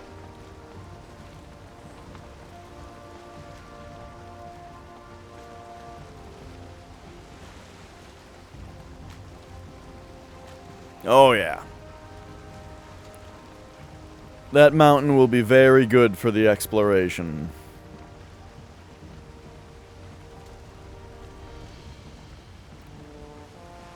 Man, we're moving pretty quick here.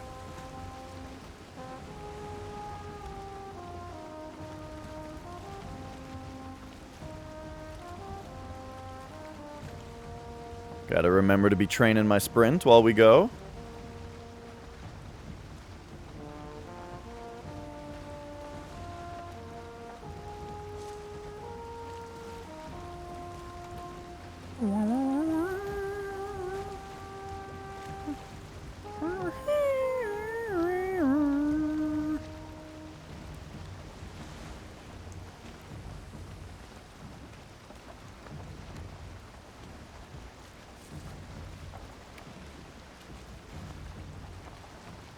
Oh, geez, rocks.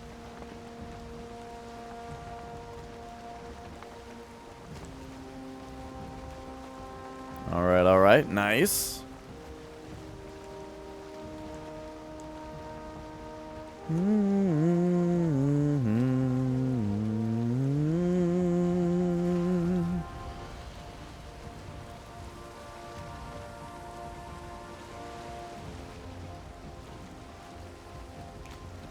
The other scary thing about sailing is that if I, like, come up on a plains and there happens to be, like, a death skeeto flying around, that could just instantly murder me, you know?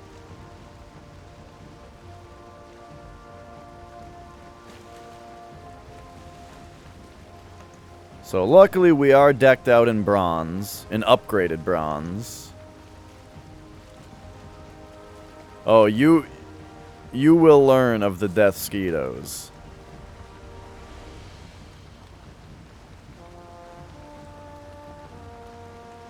In time. In time.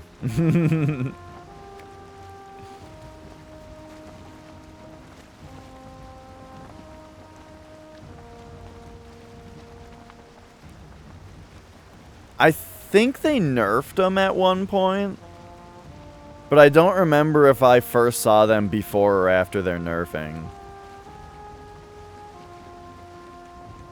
I think it was before. I, like, wandered into the plains a little bit and just got fucking beamed and one-shot by one. And was like, what the fuck? But then I think I remember reading patch notes, like, a few days later that they nerfed them a little bit.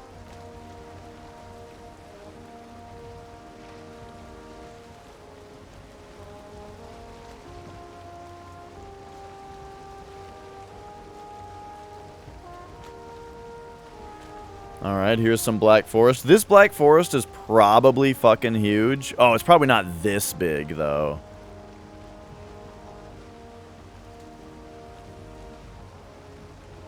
Man, the wind is perfect. Look at that. Look at that.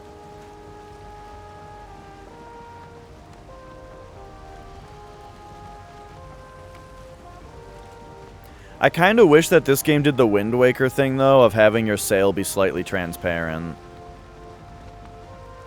Look at that. Look at this fucking dumbass troll over here.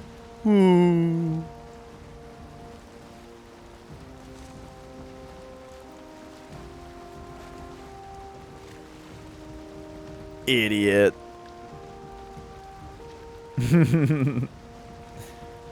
Man, he's got to shave his pubes. Holy shit. Oh, okay, hang on. We got rocks coming up here.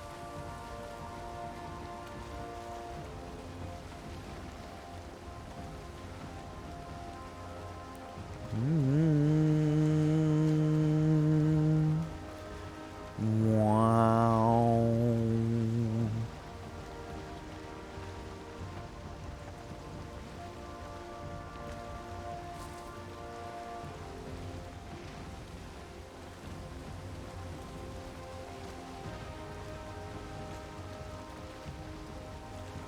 Keep it in close, though, for the mapping action.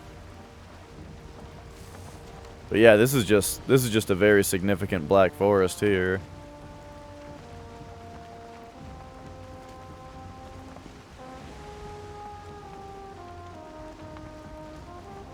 Oh, interesting. We're going in.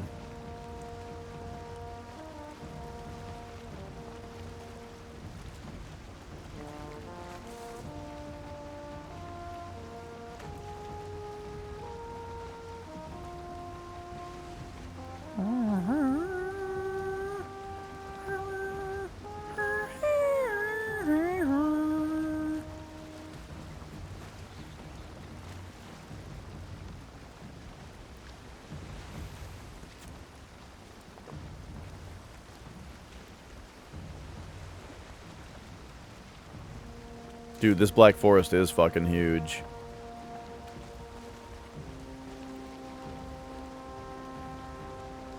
Well, I guess it's because we're going, like, around it, you know?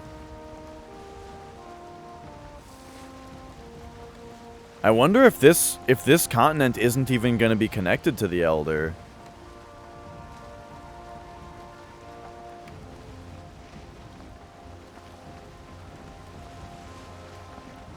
I'm also starting to wonder if, like, what if the merchant always spawns within a certain perimeter of the Elder?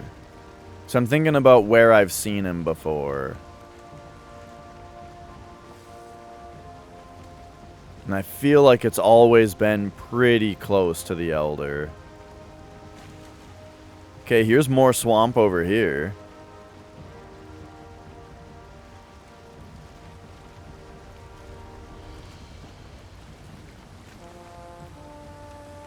Is this significant swampage?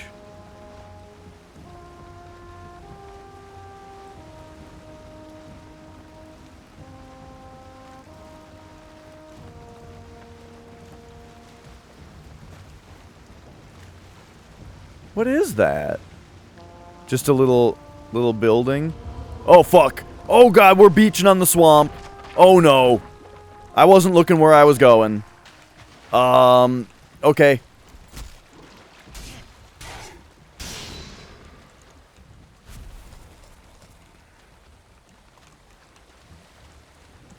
Okay, here's what we're gonna do. We're gonna pop a poison resistance. That's a 1-star leech also. Oh god, leeches. And we're just gonna pop them. Just gonna pop them and walk back. We've got poison resistance, so they can't surprise me. No, come back here. I do wanna fight them. Are they running away?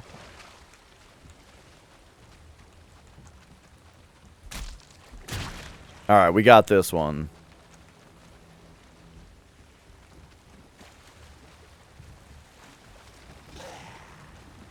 Oh, here comes another Draugr.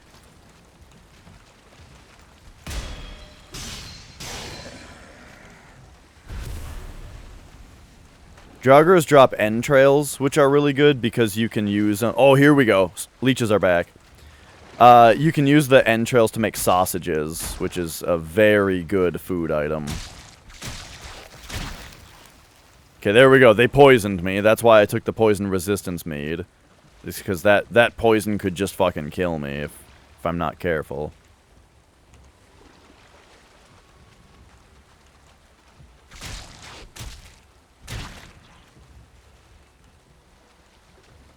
Alright, there we go. Now let's push the boat back out.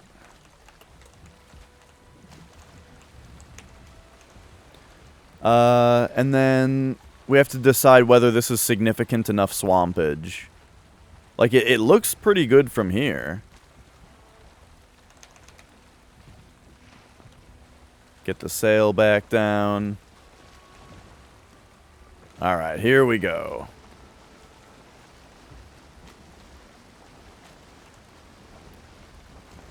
Because this might be... wherever the swamp looks really good, that's where we're going after the Elder. So what we want to be able to spot there are caves. They're like stone constructed caves that have torches on them. And we need the swamp to be big enough to have those, or we're not interested.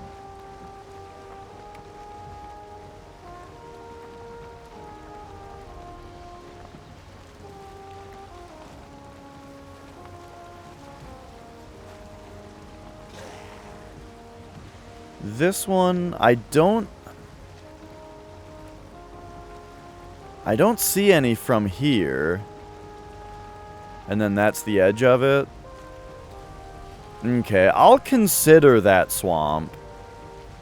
But look though, this isn't even the same continent that the Elder's on. So we gotta head north across the ocean and get to this continent. So here we go. Oh, look at this. Just sailing into the open ocean. I love this.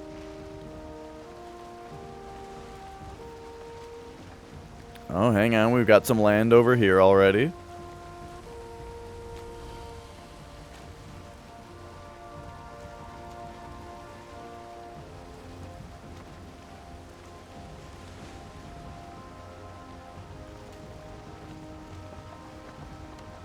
I just realized something.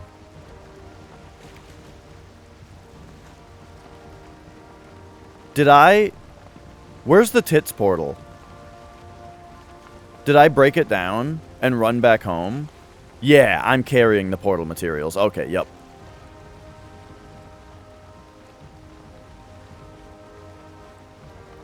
Ooh, okay, so here's more swamp.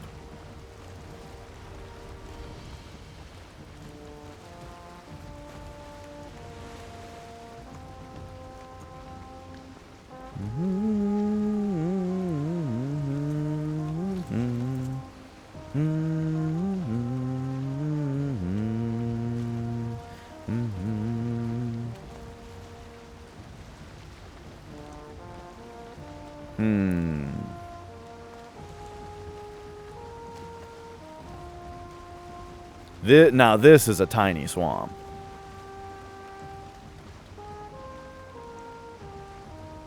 So I guess we'll mark that one down as like a maybe. Welcome back, Ilias.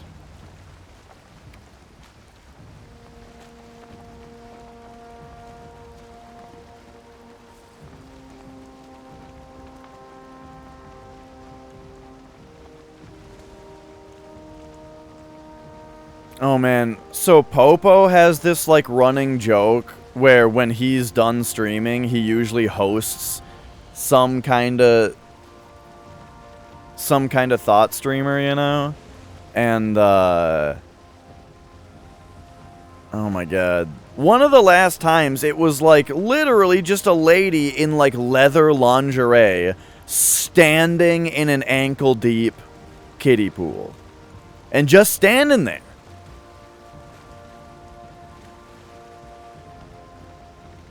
And I'm like, that's not even a swimsuit. Standing in there in that kiddie pool. And I was, look, I don't want to get super into it, right? Because it's a tired conversation. We're all on the level. But like, I've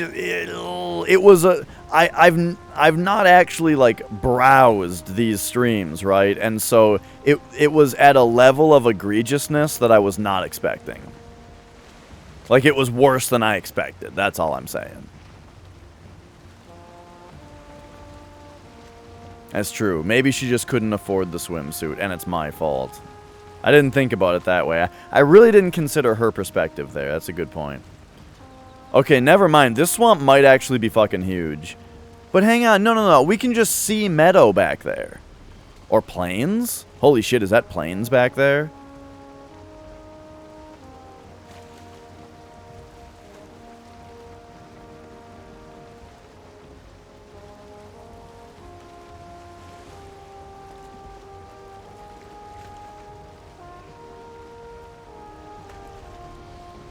Yeah, I think this is one of those swamps that's just, like, long. It's a long swamp. It's not a big swamp.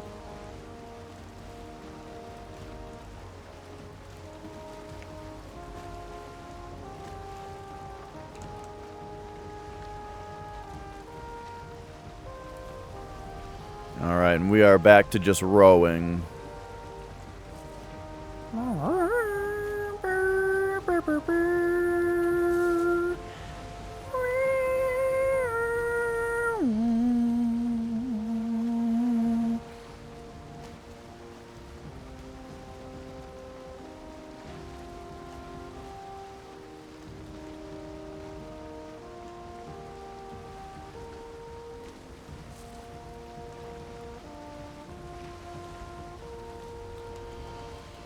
Okay, okay.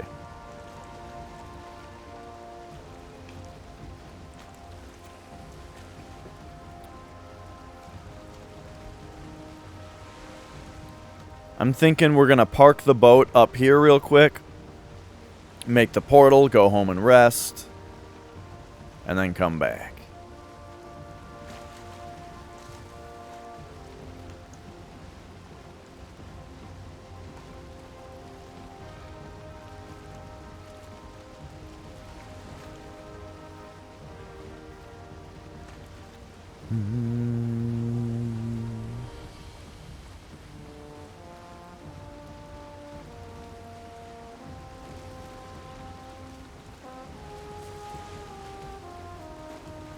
Oh no, don't start raining because I'm in the swamp.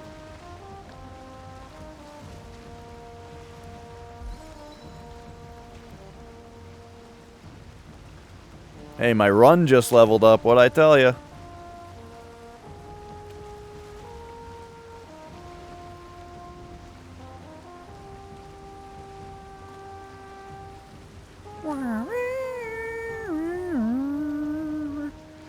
Alright, there's a nice rock right here.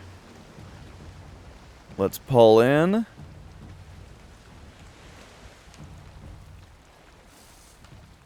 Yep. We've even got some meat here.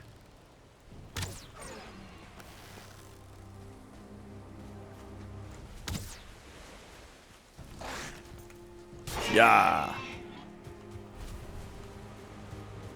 Get some meat, get some meat. Wasn't there another boar? Yeah, there it is. Oh, dude, with those entrails, we can make sausages. With the meat from these guys. Alright, let's go. So, we just make workbench, portal. Where's home row? Tits.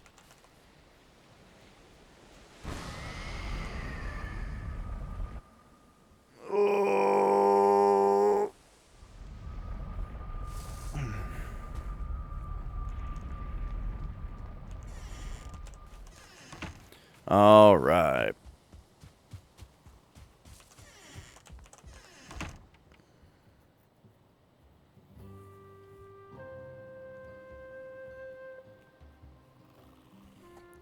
So what is it? It's raw meat, entrails, and thistles are what make sausages. We've got the raw meat.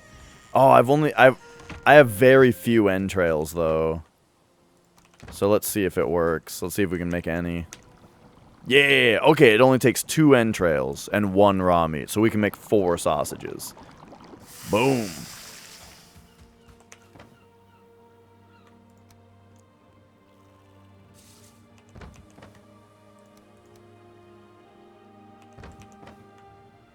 Alright, we can also start making medium health potions because we have blood bags. So that takes raspberries, honey, and a dandelion. Yo, let's get some regular health potions going.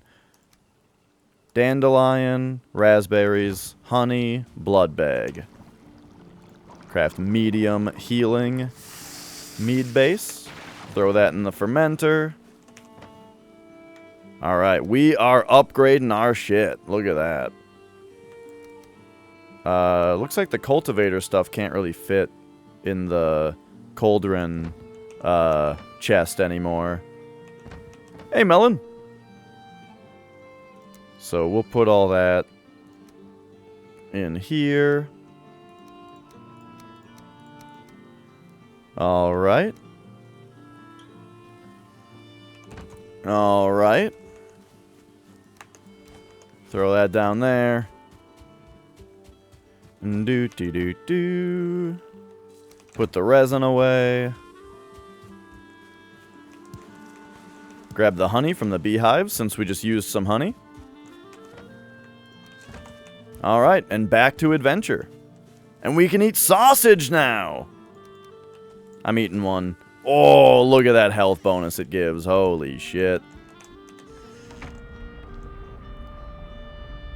And that's just what I'm saying as far as this game goes. Why I really like the survival aspect of this game more than any other game is that hunger in this game isn't just filling a meter, right? It provides you with a very visible benefit to your gameplay to craft better food.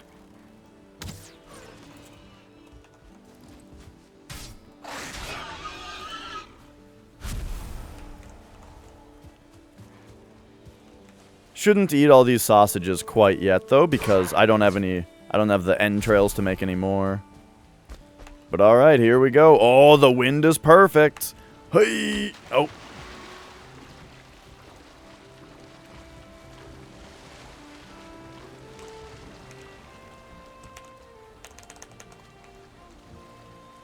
Woo, here we go.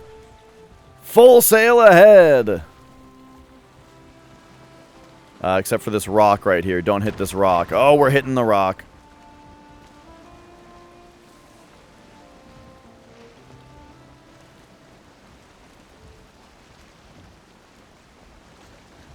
Ooh, the mist.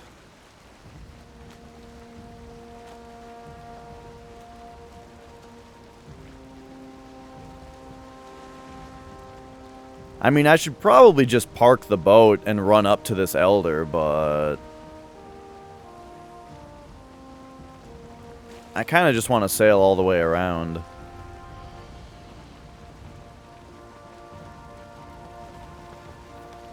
It might be faster just to run around, though, now that we're here. But I don't know. I feel like the boat is... I don't know if it's faster to boat around an island or to run around. If you run around, though, you get some blueberries and thistles. You know, you get to pick up some stuff.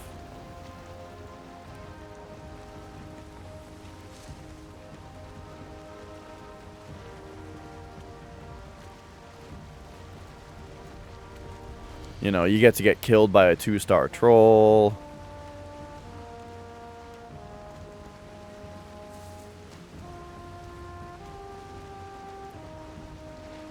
Is it dangerous to sail in here? It looks like the land might be kind of high.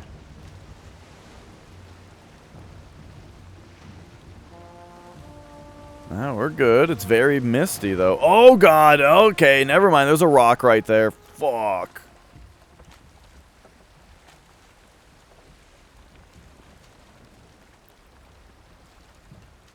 Okay, hang on. There's a rock right there, too.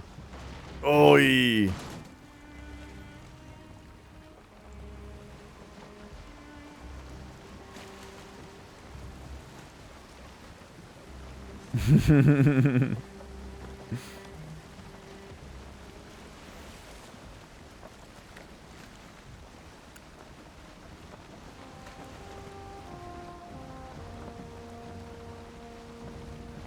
Okay, okay.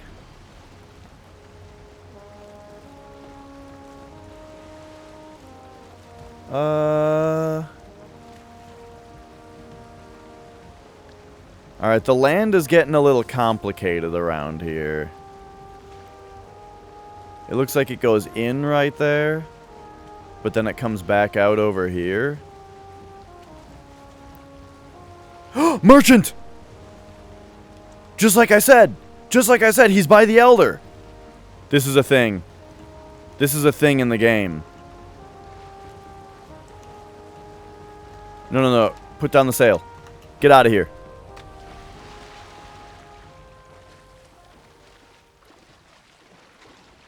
Let's go. Let's go.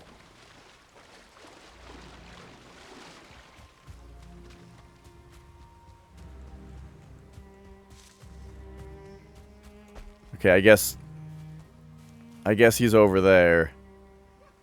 Maybe I should have just sailed over there. Man, look at this place, though. Jeez.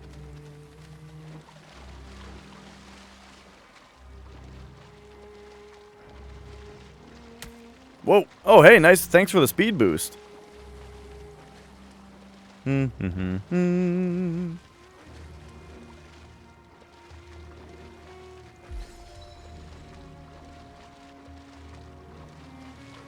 Yeah. Uh-oh, with the stamina? Oh, we were fine. We got the speed boost from the rock hitting us in the ass. Yo, here we go. Well, hello there. Well, hello there, you. Alright, well, he's got all his stuff that he's selling. What is that? That's a Lox, baby. That's Halstein. Okay, okay, so we're gonna grab these blueberries, right? Then we're gonna... There we go. We're gonna build our portal again.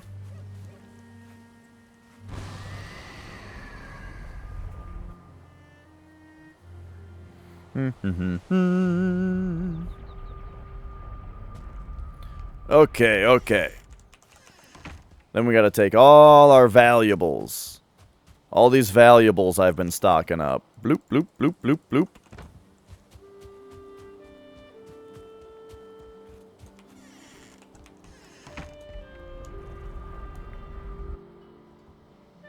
And if it's not enough, he's in Black Forest, so we can go find more.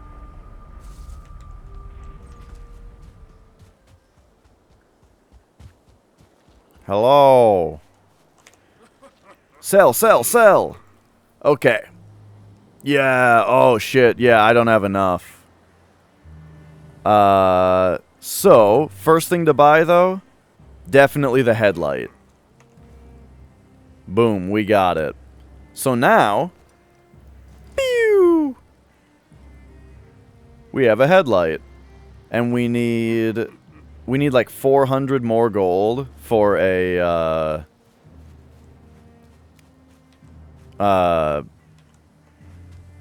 for the belt. We definitely want the belt also.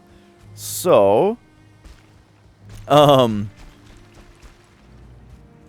he probably gets that all the time. Everyone who buys it just immediately blasts him in the face with it.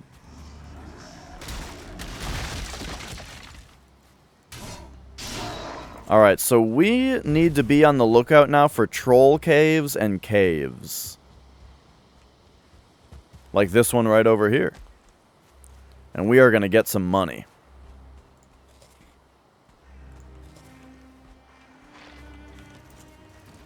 What's up, idiots?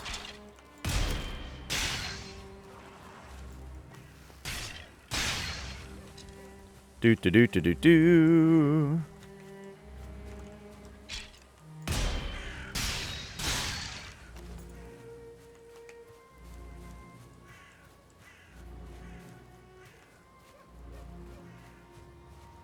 Oh, the toxic guys in Dark Souls. Look at this. Look at this. We're in the chambers and I don't have a torch. But look how bright it is. Which for me the benefit is like especially look how much better the stream looks when I'm in a cave now. It doesn't have to be like, sorry guys, I realize it's totally pitch black and you can't see a goddamn thing. But here we are.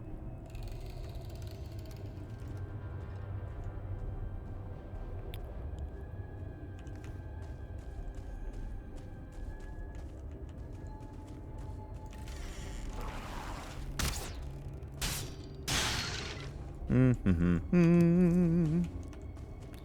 don't really need to take the Surtling cores, actually. We're gonna have more of those than we know what to do with in a little bit.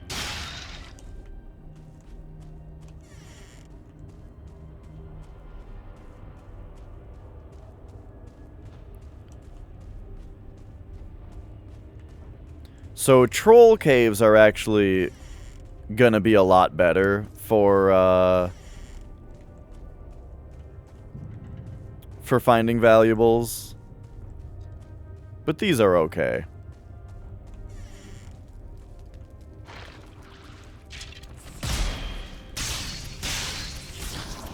Got him.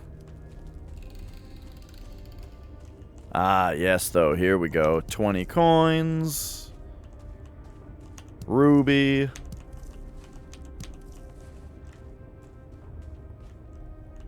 Nothing else, though, huh?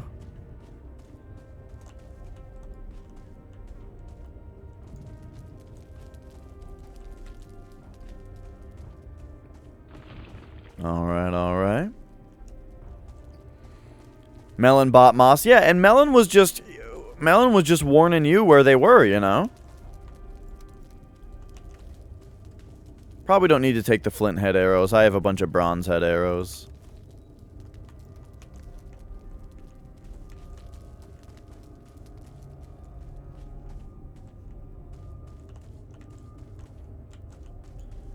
Do. Alright, perfect. Dude, I'm so excited about this headlight. We never have to make another torch again. Oh my gosh, another cave right here. Oh, I should mark this cave as something I've already seen.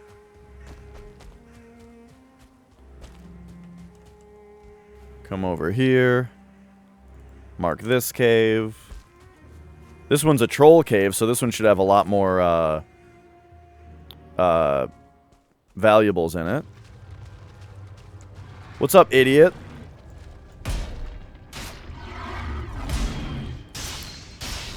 Yeah! Yeah! Yeah! Alright, got him. Now, we've got amber.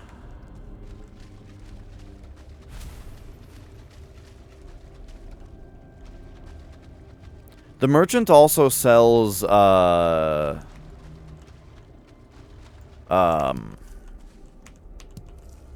fishing rods. Alright, scoop up all them coins. Yeah.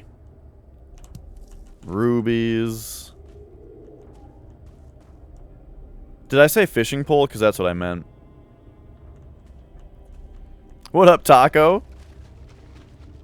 Baloney. That's a lot more favorable than what I would have guessed.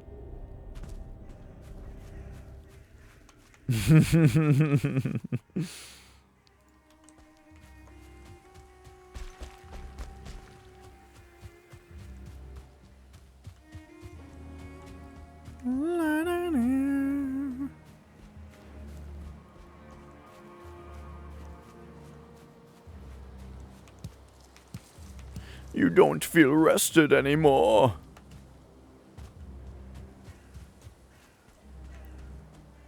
Is that meadows over there? So we gotta stay over here. Caves, caves, caves.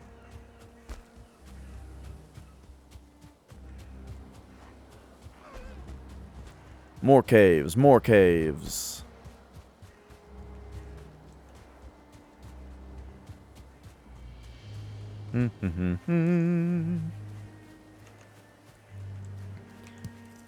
We have quite a few valuables now, though.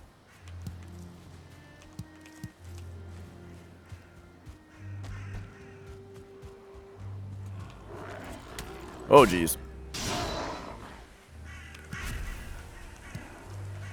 It is good to see you, Taco. How are you today?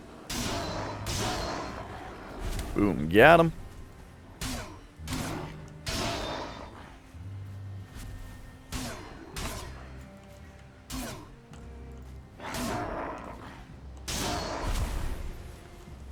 There we go. Alright, what do you got in the chest? Amber? Coins? Yeah.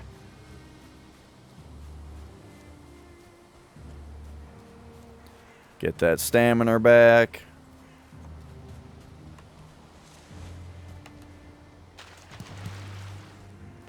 Oh, random game review. I will get to that as soon as I can. What system? What system you looking for?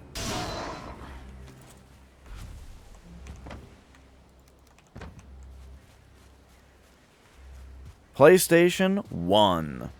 That's a popular one for people to redeem reviews for. Alright, I will get to that ASAP.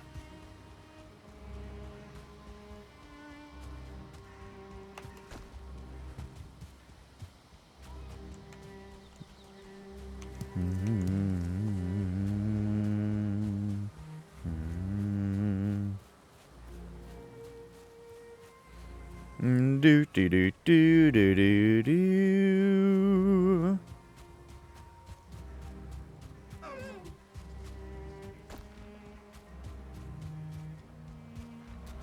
Okay, alright. Not seeing any other caves in the immediate vicinity, except actually there's probably a chest over here. Get some stamina back.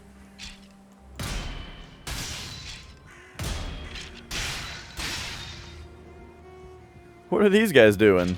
Just standing back here.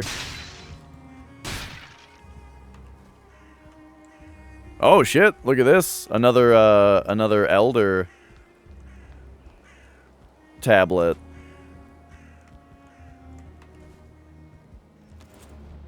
So maybe this one has a chest up here? No? They were boning. Just boning around. Pulling a boner.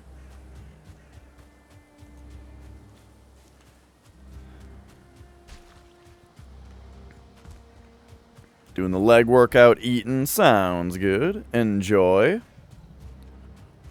Let's go talk to Haldor again. Bloop, bloop, bloop. Yeah!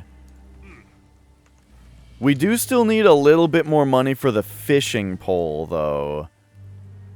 But now, check it out. We've got the belt.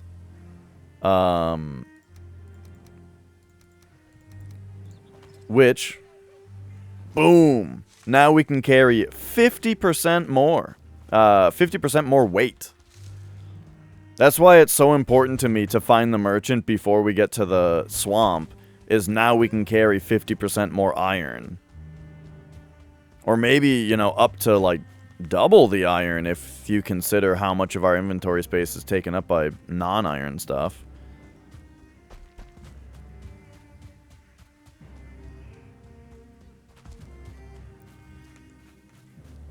So yes, I would like to get a little bit more money for the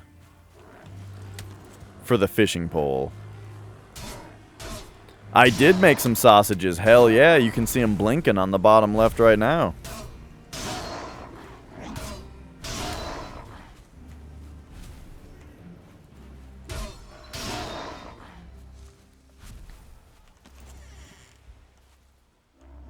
Oh geez, the Grey Dwarfs. And another Elder tablet. Alright, grab them coins. Actually, I'd like those feathers too.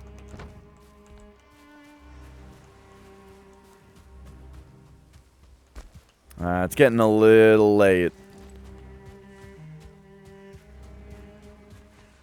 So let's head back home, sleep for the night, do our random game review, and then we'll come back for some more valuables so we can buy the fishing rod.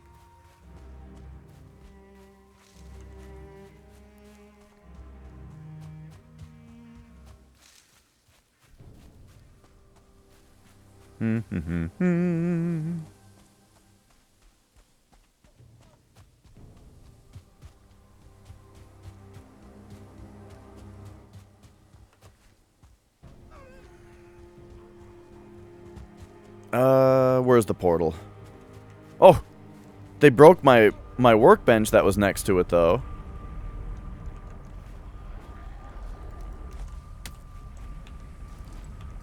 Who did that?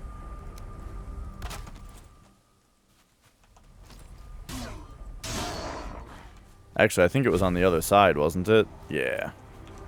And that's actually important because of the side that you come out on. Oh, come on. Whoa, world save.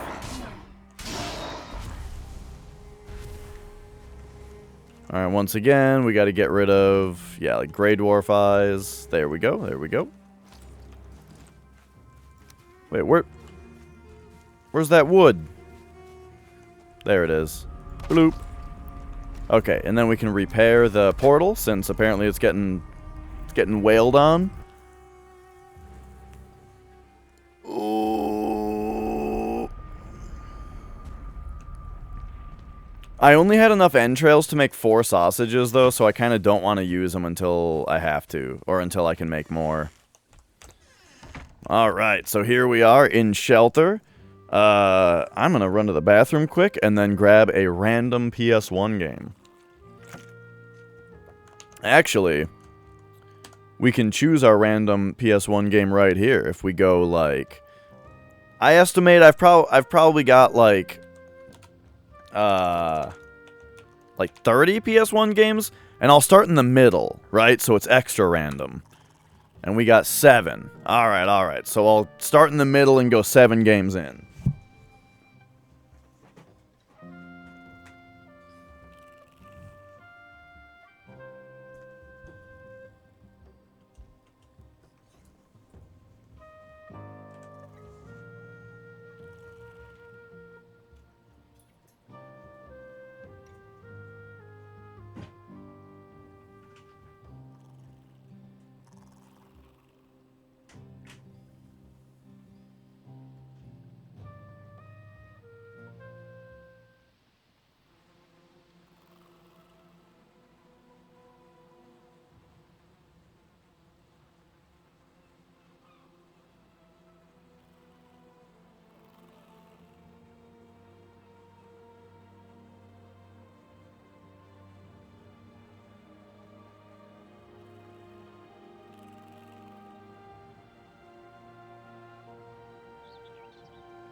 We got Parappa the Rapper as our random game to review.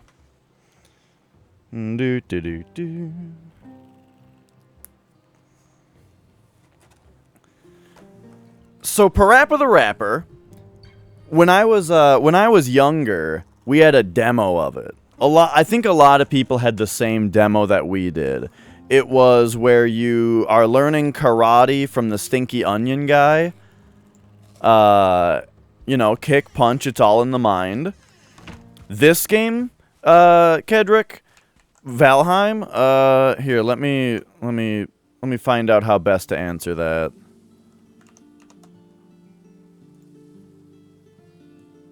I currently have 167 hours in it. And I'm still just like, dude, all I want to do is play this game all day. I really, really, really like this game, and I think it's very worth it. But, so, we're talking about Parappa the Rapper. When I was younger, we had a demo of it where you do the kick punch, it's all in the mind song with the Stinky Onion guy, right? And I really liked that demo, and I played it many, many times, you know, just played through that demo over and over as a kid. But I never actually got the game and played it until much later. Dude, remember when I told you guys to remind me to bring the ancient seeds? I didn't do it, but hey, it's fine. We have them now. And then in here goes the raw meat. And then what else are we looking at? We've got... Oh, we want to keep the valuables with us. So I don't have very much inventory space right now because I'm carrying too much crap around, but, you know, whatever. But yeah, so I played that Parappa the Rapper demo a whole bunch and I really liked it, but I never really got into rhythm games until later. And it wasn't until only about a year ago, maybe 2 years ago, did my brother and I actually sit down to play Parappa the Rapper. And to my surprise, but it's not actually all that surprising, the game is only like, if you don't fail any of the songs, the game is probably only like 45 minutes or an hour long. You know, it's like a little movie or like a long episode of a cartoon or something. And basically the story goes that Parappa the Rapper, he's got a little crush on he's a dog, right? But he's got a crush on this like flower girl. What the hell is her name? I can't remember what her name is. I really can't remember. So he's got a crush on this like sunflower, but this other asshole dog guy, Joe Chin, also has is like hitting on his crush. And so Parappa just goes through several adventures throughout the day, all of which he sort of needs to figure out how to get his way out of through rap music. So, like, there's a part where he needs to cook he wants to bake a cake for his crush, and so a chef teaches him how to bake a cake through rap music, you know? And so the song goes like, M-I-X the flour into the bowl, you know, like that kind of stuff. And so you as a player, it's all kind of like call and response kind of stuff, where you know the person mentoring you, they say, you know, they rap a line, and then you've got the face buttons that show up in a line, and you gotta rhythm game the face buttons in order to whoa, the troll spawned after a moment.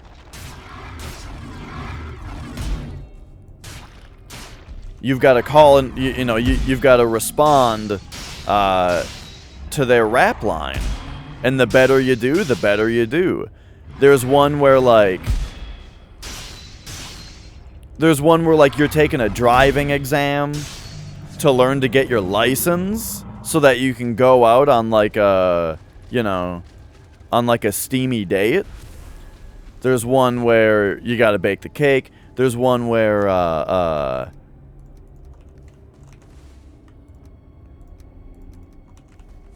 let's put the troll hides back in here. Oh. There's one where you have to pee, but there's a big line to the to the porta-john. So you have to rap battle all of the different people in line in order to keep cutting in line so you can pee first. And basically it turns out at the end that there's like 6 or 7 songs, I think, total in the game. And it's just a fun little game, right? Where you know, I think that the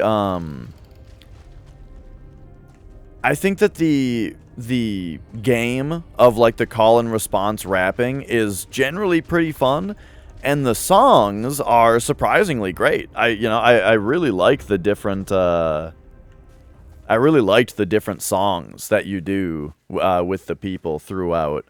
And then, so like the gameplay is fun, the music is enjoyable, and then the story is just silly and dumb enough to be fun, you know, where it's like, oh yeah, you know, you wanna bang the flower girl, but fucking douchebag Joe Chin is always like flexing and alpha mailing around her to try to take her from you, you know.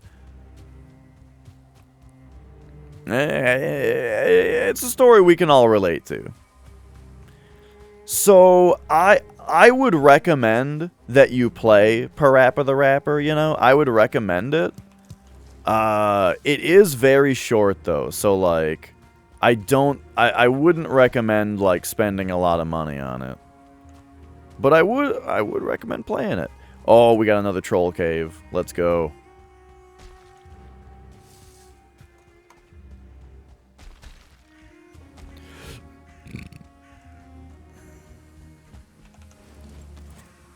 Alright, get our stamina back. Let's sneak up on him.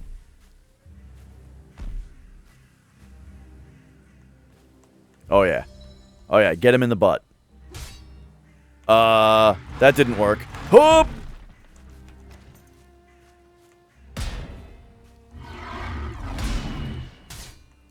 Oh no, I'm like below him so I can't hit him.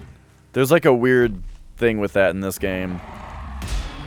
So yeah, when talking about like whether this game has Souls-like combat, I think that's another point in favor of this game being a Souls-like, is that the combat gets really shitty feeling when you and your opponent are on different elevations.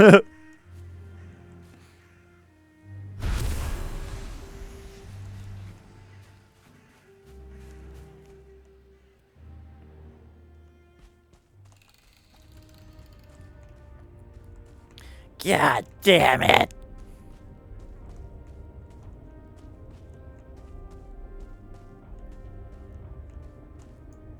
When you die, you scream, God damn it. I've got a clip for that. I've got a clip of Flex Retro playing, is it this? No, it's this. Flex Retro playing Vigilante 8 Second Offense.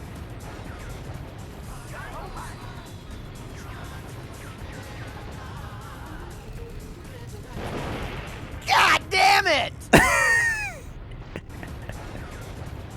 I love it. All right, what are we doing in here?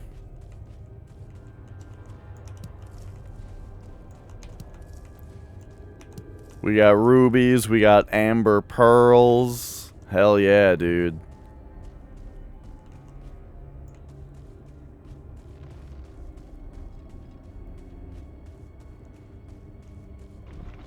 We should have enough pretty soon. By the way, I know you guys are into Slay the Spire. I hope you're following Flex Retro, because he has been going hard on Slay the Spire lately. He's been playing that game a shitload. He's been really into doing sealed decks, or whatever you call it, where you start out with a pool of cards and you like pick your deck or whatever. And then also he's been doing like with like the diverse modifier, where you always get cards from every color.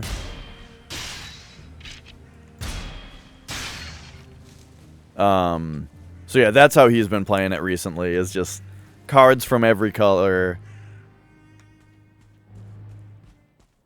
Oh, this is a burial chamber, okay.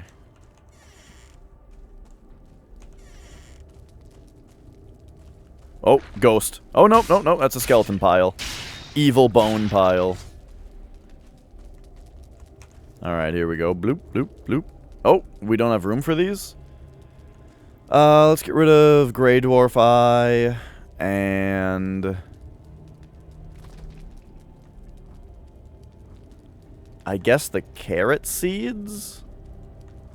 Yeah, I'm carrying way too much stuff around right now. But I want the feathers. We're gonna need these feathers.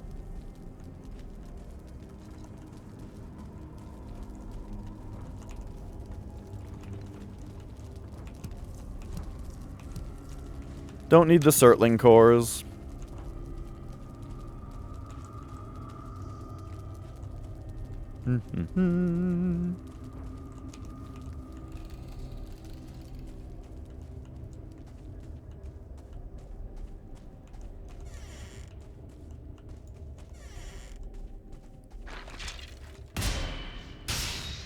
Whoop.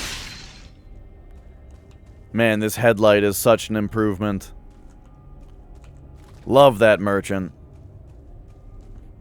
And yeah, my big suspicion of the way that this game works, I think the merchant spawns near the elder. Is how it works. Which is perfect. Like, game design-wise, that's exactly when you want to find him. You want to find the merchant just before you go to the swamp. What do you do before you go to the swamp? Fight the elder. And the Black Forest, like, the elder is also, like, he's the boss of the Black Forest, right? And the last thing that you do, or the thing that you find throughout the Black Forest are these caves that are full of valuables. So it makes sense that then you would find the merchant to use all these valuables. And you definitely don't want the players to go too long without finding him, because he sells you a fishing pole. So if the players never find him, then they don't get to interact with that entire mechanic of the game. So they definitely want him to spawn at a in a somewhat controlled way, so that they can make sure that the players see him. So for all these reasons, I think you can bet on the merchant being somewhere around the elder.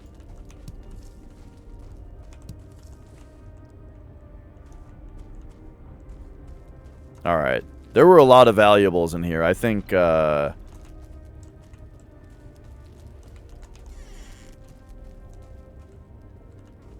think we're probably gonna be good.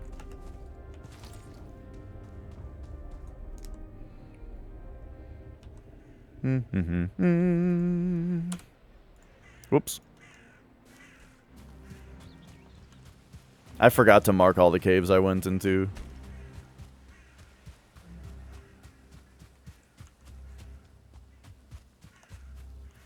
Hang on, Skellies. Got him. Got him. Is there a treasure chest? Nope, nope. Moving on then. I am very excited for swamp gameplay.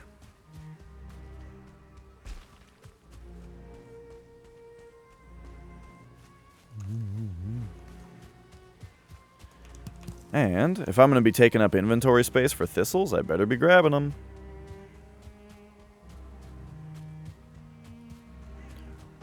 Do do do do. All right, here we are. Hello, Haldor. Sell, sell, sell. Fishing rod, please. Yeah. And then we might as well just buy a bunch of bait, I guess. It goes in stacks of 100.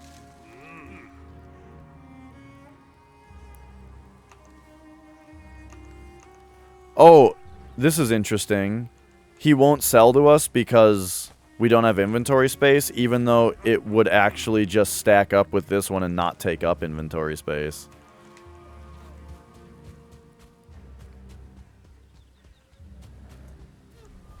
That could be coded better.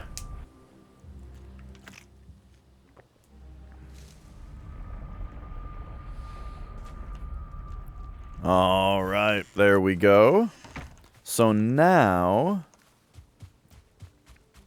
we can pop back over here, throw our coins in here, and then this will be the fishing chest now, maybe. We've got our fishing rod in there.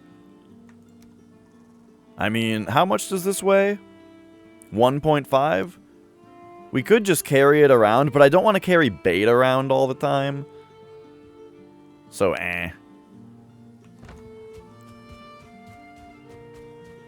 Alright, then over here. Bloop, bloop, and bloop, and over here.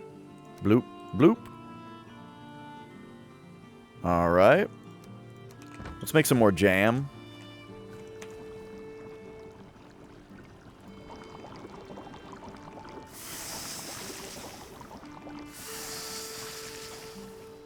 And then, look at this.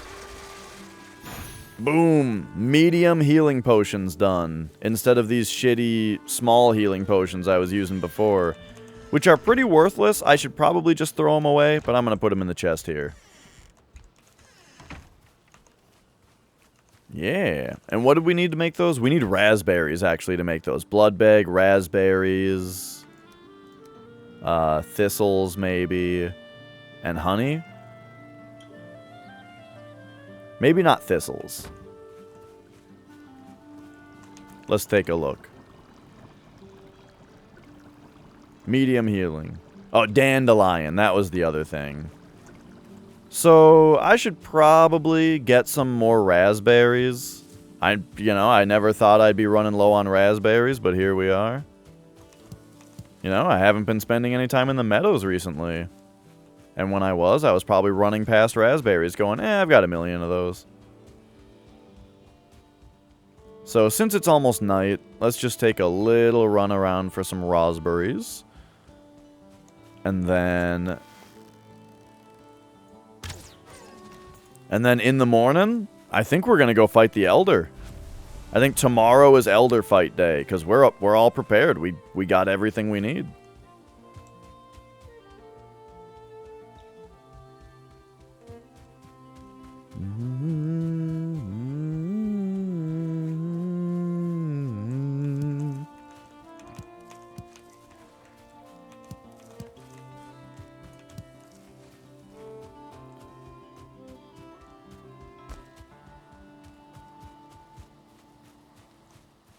Alright.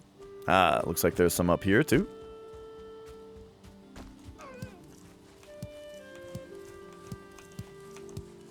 Yeah. Alright, we are getting tons of raspberries, so we're gonna be good here again.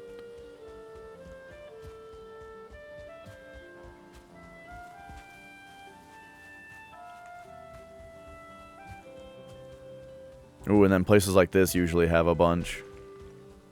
It's kind of funny. The game makes it seem like you can make raspberry farms.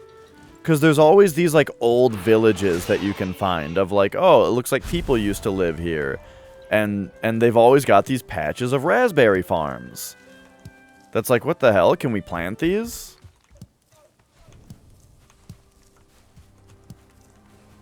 It really seems to imply to the player that you can plant them. But you can't. They've also got these little houses that usually have, a mushroom growing in them. Which made me think that you can cultivate mushrooms if you put them in the shade. Hey, Chaos Factor. We are just back to the solo, hardcore Valheim run. It's going excellently. I'm about to fight the second boss. So we just took a sailing adventure around this continent and then up to this continent. We found the merchant. The merchant where I bought this fancy headlight. So now I can stop complaining about how dark the caves are. And we also bought the belt that gives you 50% more carrying capacity. It doesn't increase your inventory slots. So that means it actually technically reduces your inventory slots because it takes up one. But you can carry more. So when you're doing something like mining iron, it's going to be super convenient.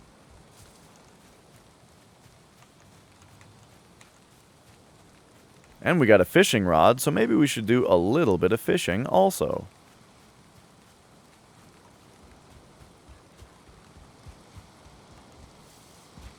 But yeah, second boss coming up very soon. I love the swamp also. I'm going to have some hot tips for you guys on how to manage the swamp. And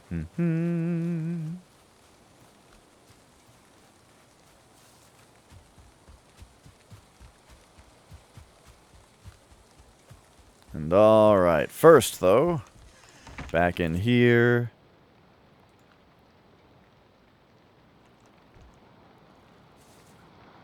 And let's see. I should make this black banner. Is it about punching him to death? Because I'm planning on doing a lot of punching on him. 6 scraps, 4 coal.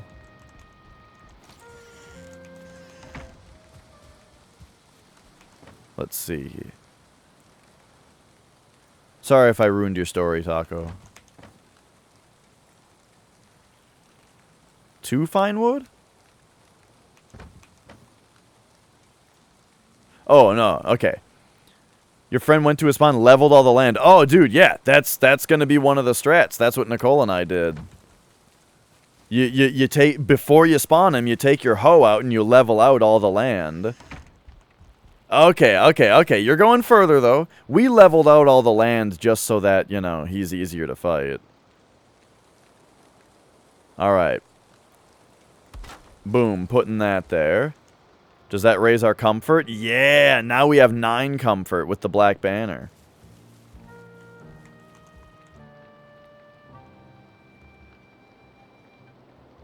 You just went to another spawn and beat him one-on-one? Nice.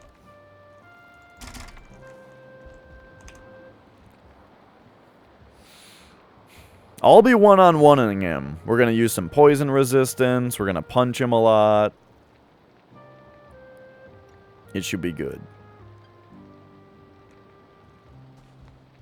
Why punch him? Because I think he's weak to blunt damage, and I'm not gonna bother mining a bunch of iron to make a mace just for that fight. I gotta find a better spot to dump everything, because dumping the stuff here never despawns it seems. But okay, leather. Up here, raspberries, dandelions. And then in here, we throw our raw meat. And then we eat tail, jam, meat. That's good for me. No, yeah, that's what I really want, Taco.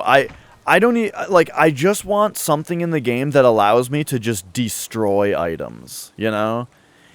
Apparently, if you throw them far enough away from a workbench, like, I think, from what I heard, workbenches prevent things from despawning, so I think this workbench right here is probably preventing that stuff from despawning.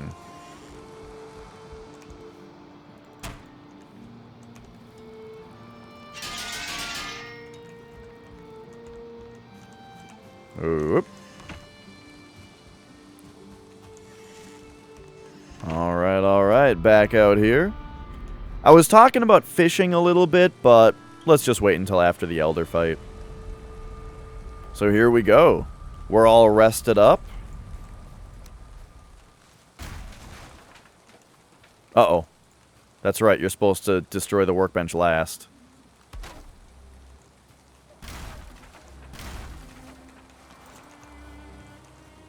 Alright, there we go. We got our portal materials back. And the Elder's over here. So let's get a move on.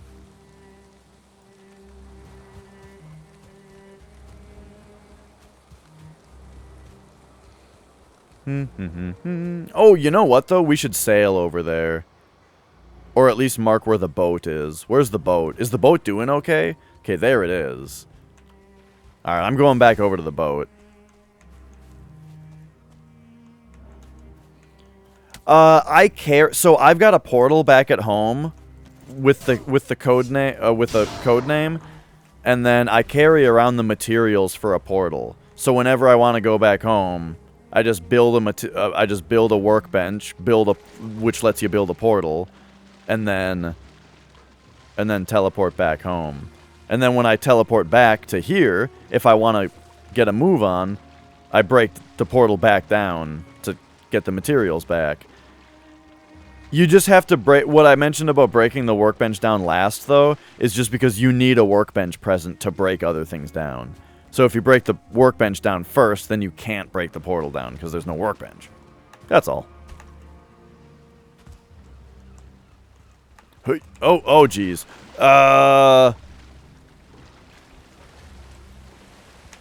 There we go. All right, nice. Now, oh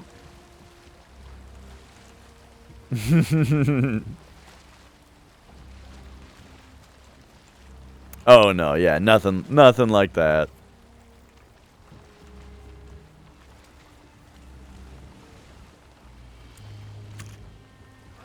Oh my god, it's already been 3 hours. Time fucking flies when you play this game.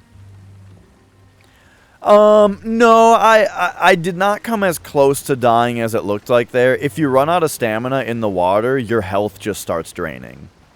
So, and your health drains pretty slowly also.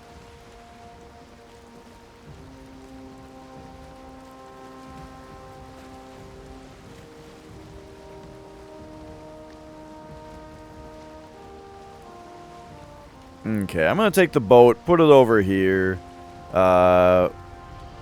We gotta check on the condition of the boat also. It could be better, but it could be worse.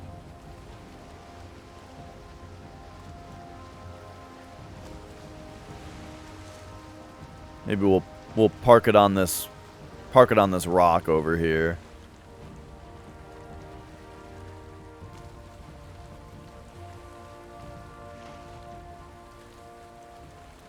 Yeah, da da da.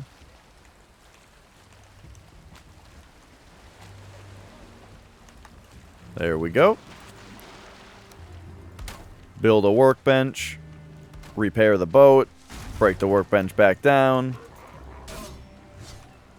Take the Grey Dwarf out. Alright, let's go.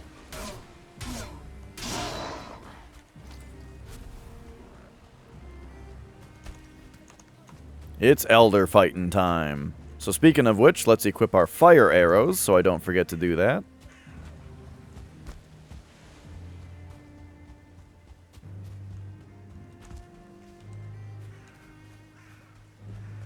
We've got our ancient seeds, yep. I gotta put those here. Mm-hmm.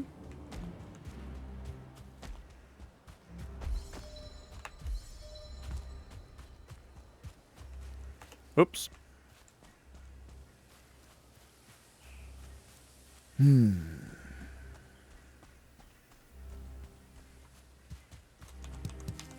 Hell yeah, blubberies.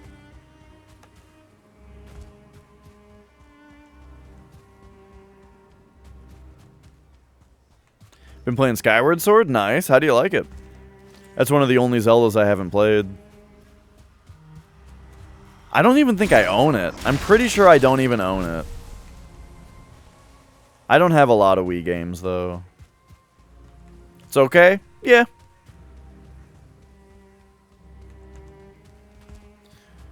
I really was not a big fan of Twilight Princess. And if it's like Twilight Princess, but with jankier controls, then I'd probably hate it. Alright, are you guys ready? I'm ready. Right? Am I ready? I'm ready. Let's go.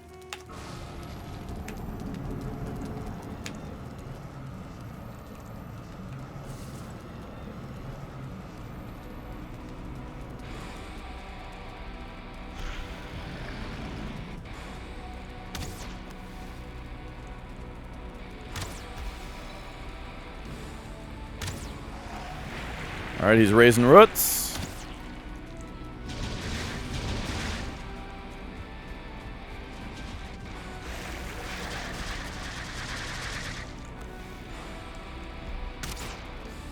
Oh boy.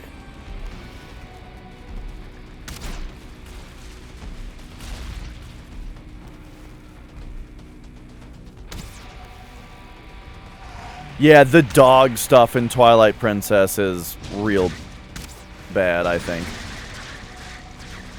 Why is my max HP so low? Because I ate a long time ago?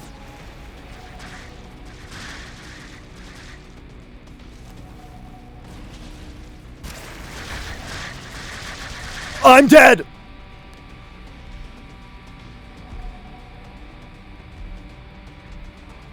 Oh, God. I'm so disappointed. I'm so disappointed by that. Holy fucking shit. Everything else went so well. How did that happen? You know what happened? I ate the food, and then I ran all the way to the Elder, and so hardcore is self-imposed permadeath, where I lost now. I'm out.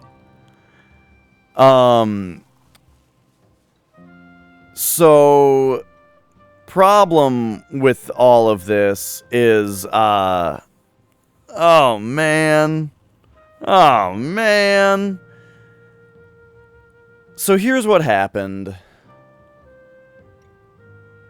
I ate all my food, and then I ran all the way to the Elder, which took way too long, and it reduced my max HP by like half before I fought him. So I did not have very much HP. Also, the food that I ate a necktail instead of sausages, and I really should have had sausages. So... fuck, man. Well, we're out. What do we do? What do we do now? Because now the options are start over or play a different game. Yeah, it's so frustrating. It's super frustrating because it's such a simple mistake, you know? It's such a dumb mistake of just be a little bit more patient. All I had to do was just sit there until I was hungry and then eat the good food and then fight him. And then we would have been fine. Also, I got fucking doinked by that attack. I should have rolled. I don't think I rolled when he was shotgunning me with his big attack. I should have been closer to him the entire time. Man, it makes me want to just start over right now so I can get up to him again. Problem is that's like 15 hours of gameplay. Yeah, to get up to him, you know? Unless we were to I don't know. It's too bad, man. I was gonna say, unless we, like, don't upgrade our shit and just fight him with worse shit, but be better, you know? But yeah. Man, look at this nice house. I'm so attached. I'm so attached to everything that we have here, you know? Look how great all of this is.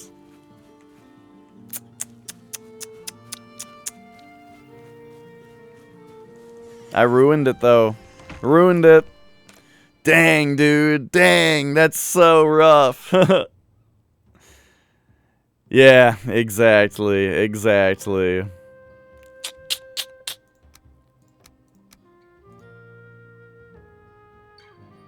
I know. Well, that's where we're at here. Hardcore 2. There it goes. Darsh. He's out of here.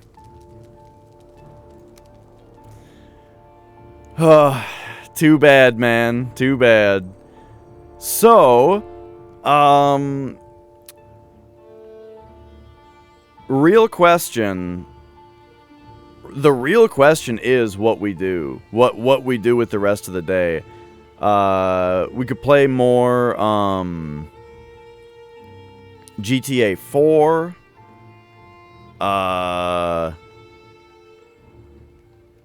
Castlevania. Yeah, Castlevania Chronicles. The podcast is in 5 hours. 6 hours? 6 hours is the podcast. Yesterday I went for a long time before realizing, oh shit, there's a podcast coming up.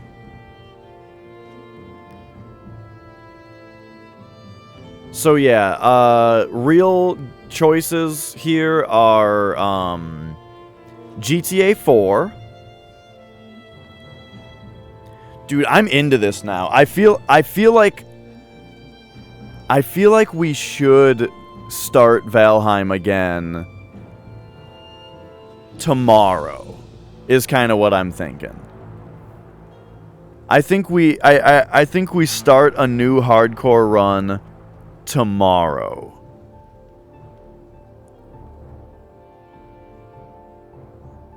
And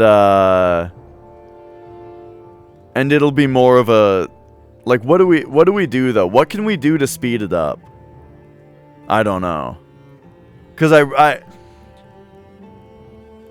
really want to get to the later stuff, but I kind of am not super happy about having to mine a bunch of copper again. That's really it. I wanna get to the swamp. But now I'm stuck in Black Forest again. Which is too bad. Cause we were so close. All I did was just fuck up my food. I fucked up the food, and that was it. But that's the thing, is next time that we do it though, next game we can do just a little bit better, you know? I can have better inventory management. You know, maybe the seed will be better too. I might, you know, enjoy where we end up going more. If the Elder is on the starting landmass, that'll speed things up a little bit. Yeah, we'll see how I feel tomorrow. You know, if we're gonna start another solo run tomorrow, or maybe we just go back to Grand Theft Auto 4 tomorrow for a little bit, and then we start this maybe next week again. Yeah, something like that sounds good. For now, I'm kind of torn because it's been 3.5 hours, right? And usually I do end up stopping around in about 15 minutes from now when I do morning streams, so that I can do my music practice music or work on my album. The only thing is that today I started late, you know? I didn't start until 11 today, so that makes me feel like it was too short of a stream. But I do have music to work on, and maybe after I work on music, I'll be back tonight with some Nocturne? How about that? How about we come back tonight with Nocturne after I go do my music practice, have dinner, that kind of thing. I think that's what we're doing. Dang, dude.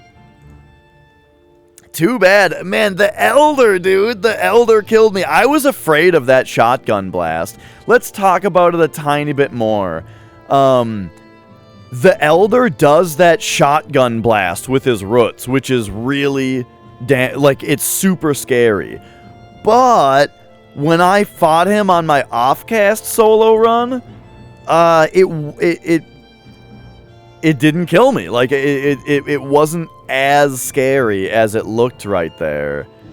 So I wonder what you're supposed to do. Like, I think if I'm close enough to him, then you can run perpendicular. Like, you can circle strafe him, and then it won't hit you. But you need to have stamina to do that. I could have panic rolled into him even, and that probably would have helped. Maybe if when he starts to do that attack, I can bring the shield out to help. You know, there's lots of things that you can do. But man, the stakes are so high on the hardcore run.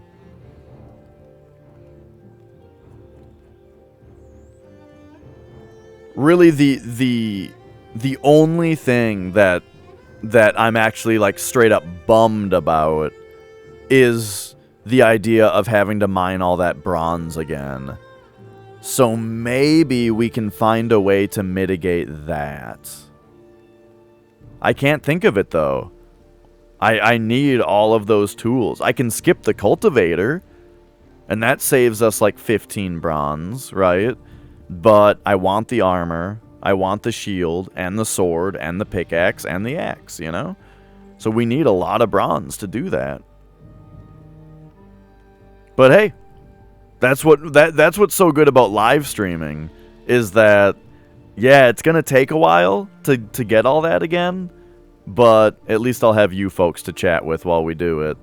And yeah, that's gonna be that. I'm gonna go work on my album a little bit, maybe track the bass for my next song, or maybe retrack the drums because I messed up a couple things. And then I'll see you guys. I think I'll see you guys tonight with some Nocturne. Alright. Let's go find someone to raid here. So yeah, too bad that we ended on the Elder. But you know what? Dying to also... Let me put it another way too. I think dying to a boss is like the best thing to die to. Because you don't walk out of it going, man, that was so stupid. It was a little stupid because I messed up my my food, you know, and that was a big reason that I died. So like that is dumb, but at least it was the Elder that killed me and not a troll, right? So yeah, see you guys next time. I'm gonna host Skin Teen. And by next time, I mean see you guys tonight for some Nocturne. Bye.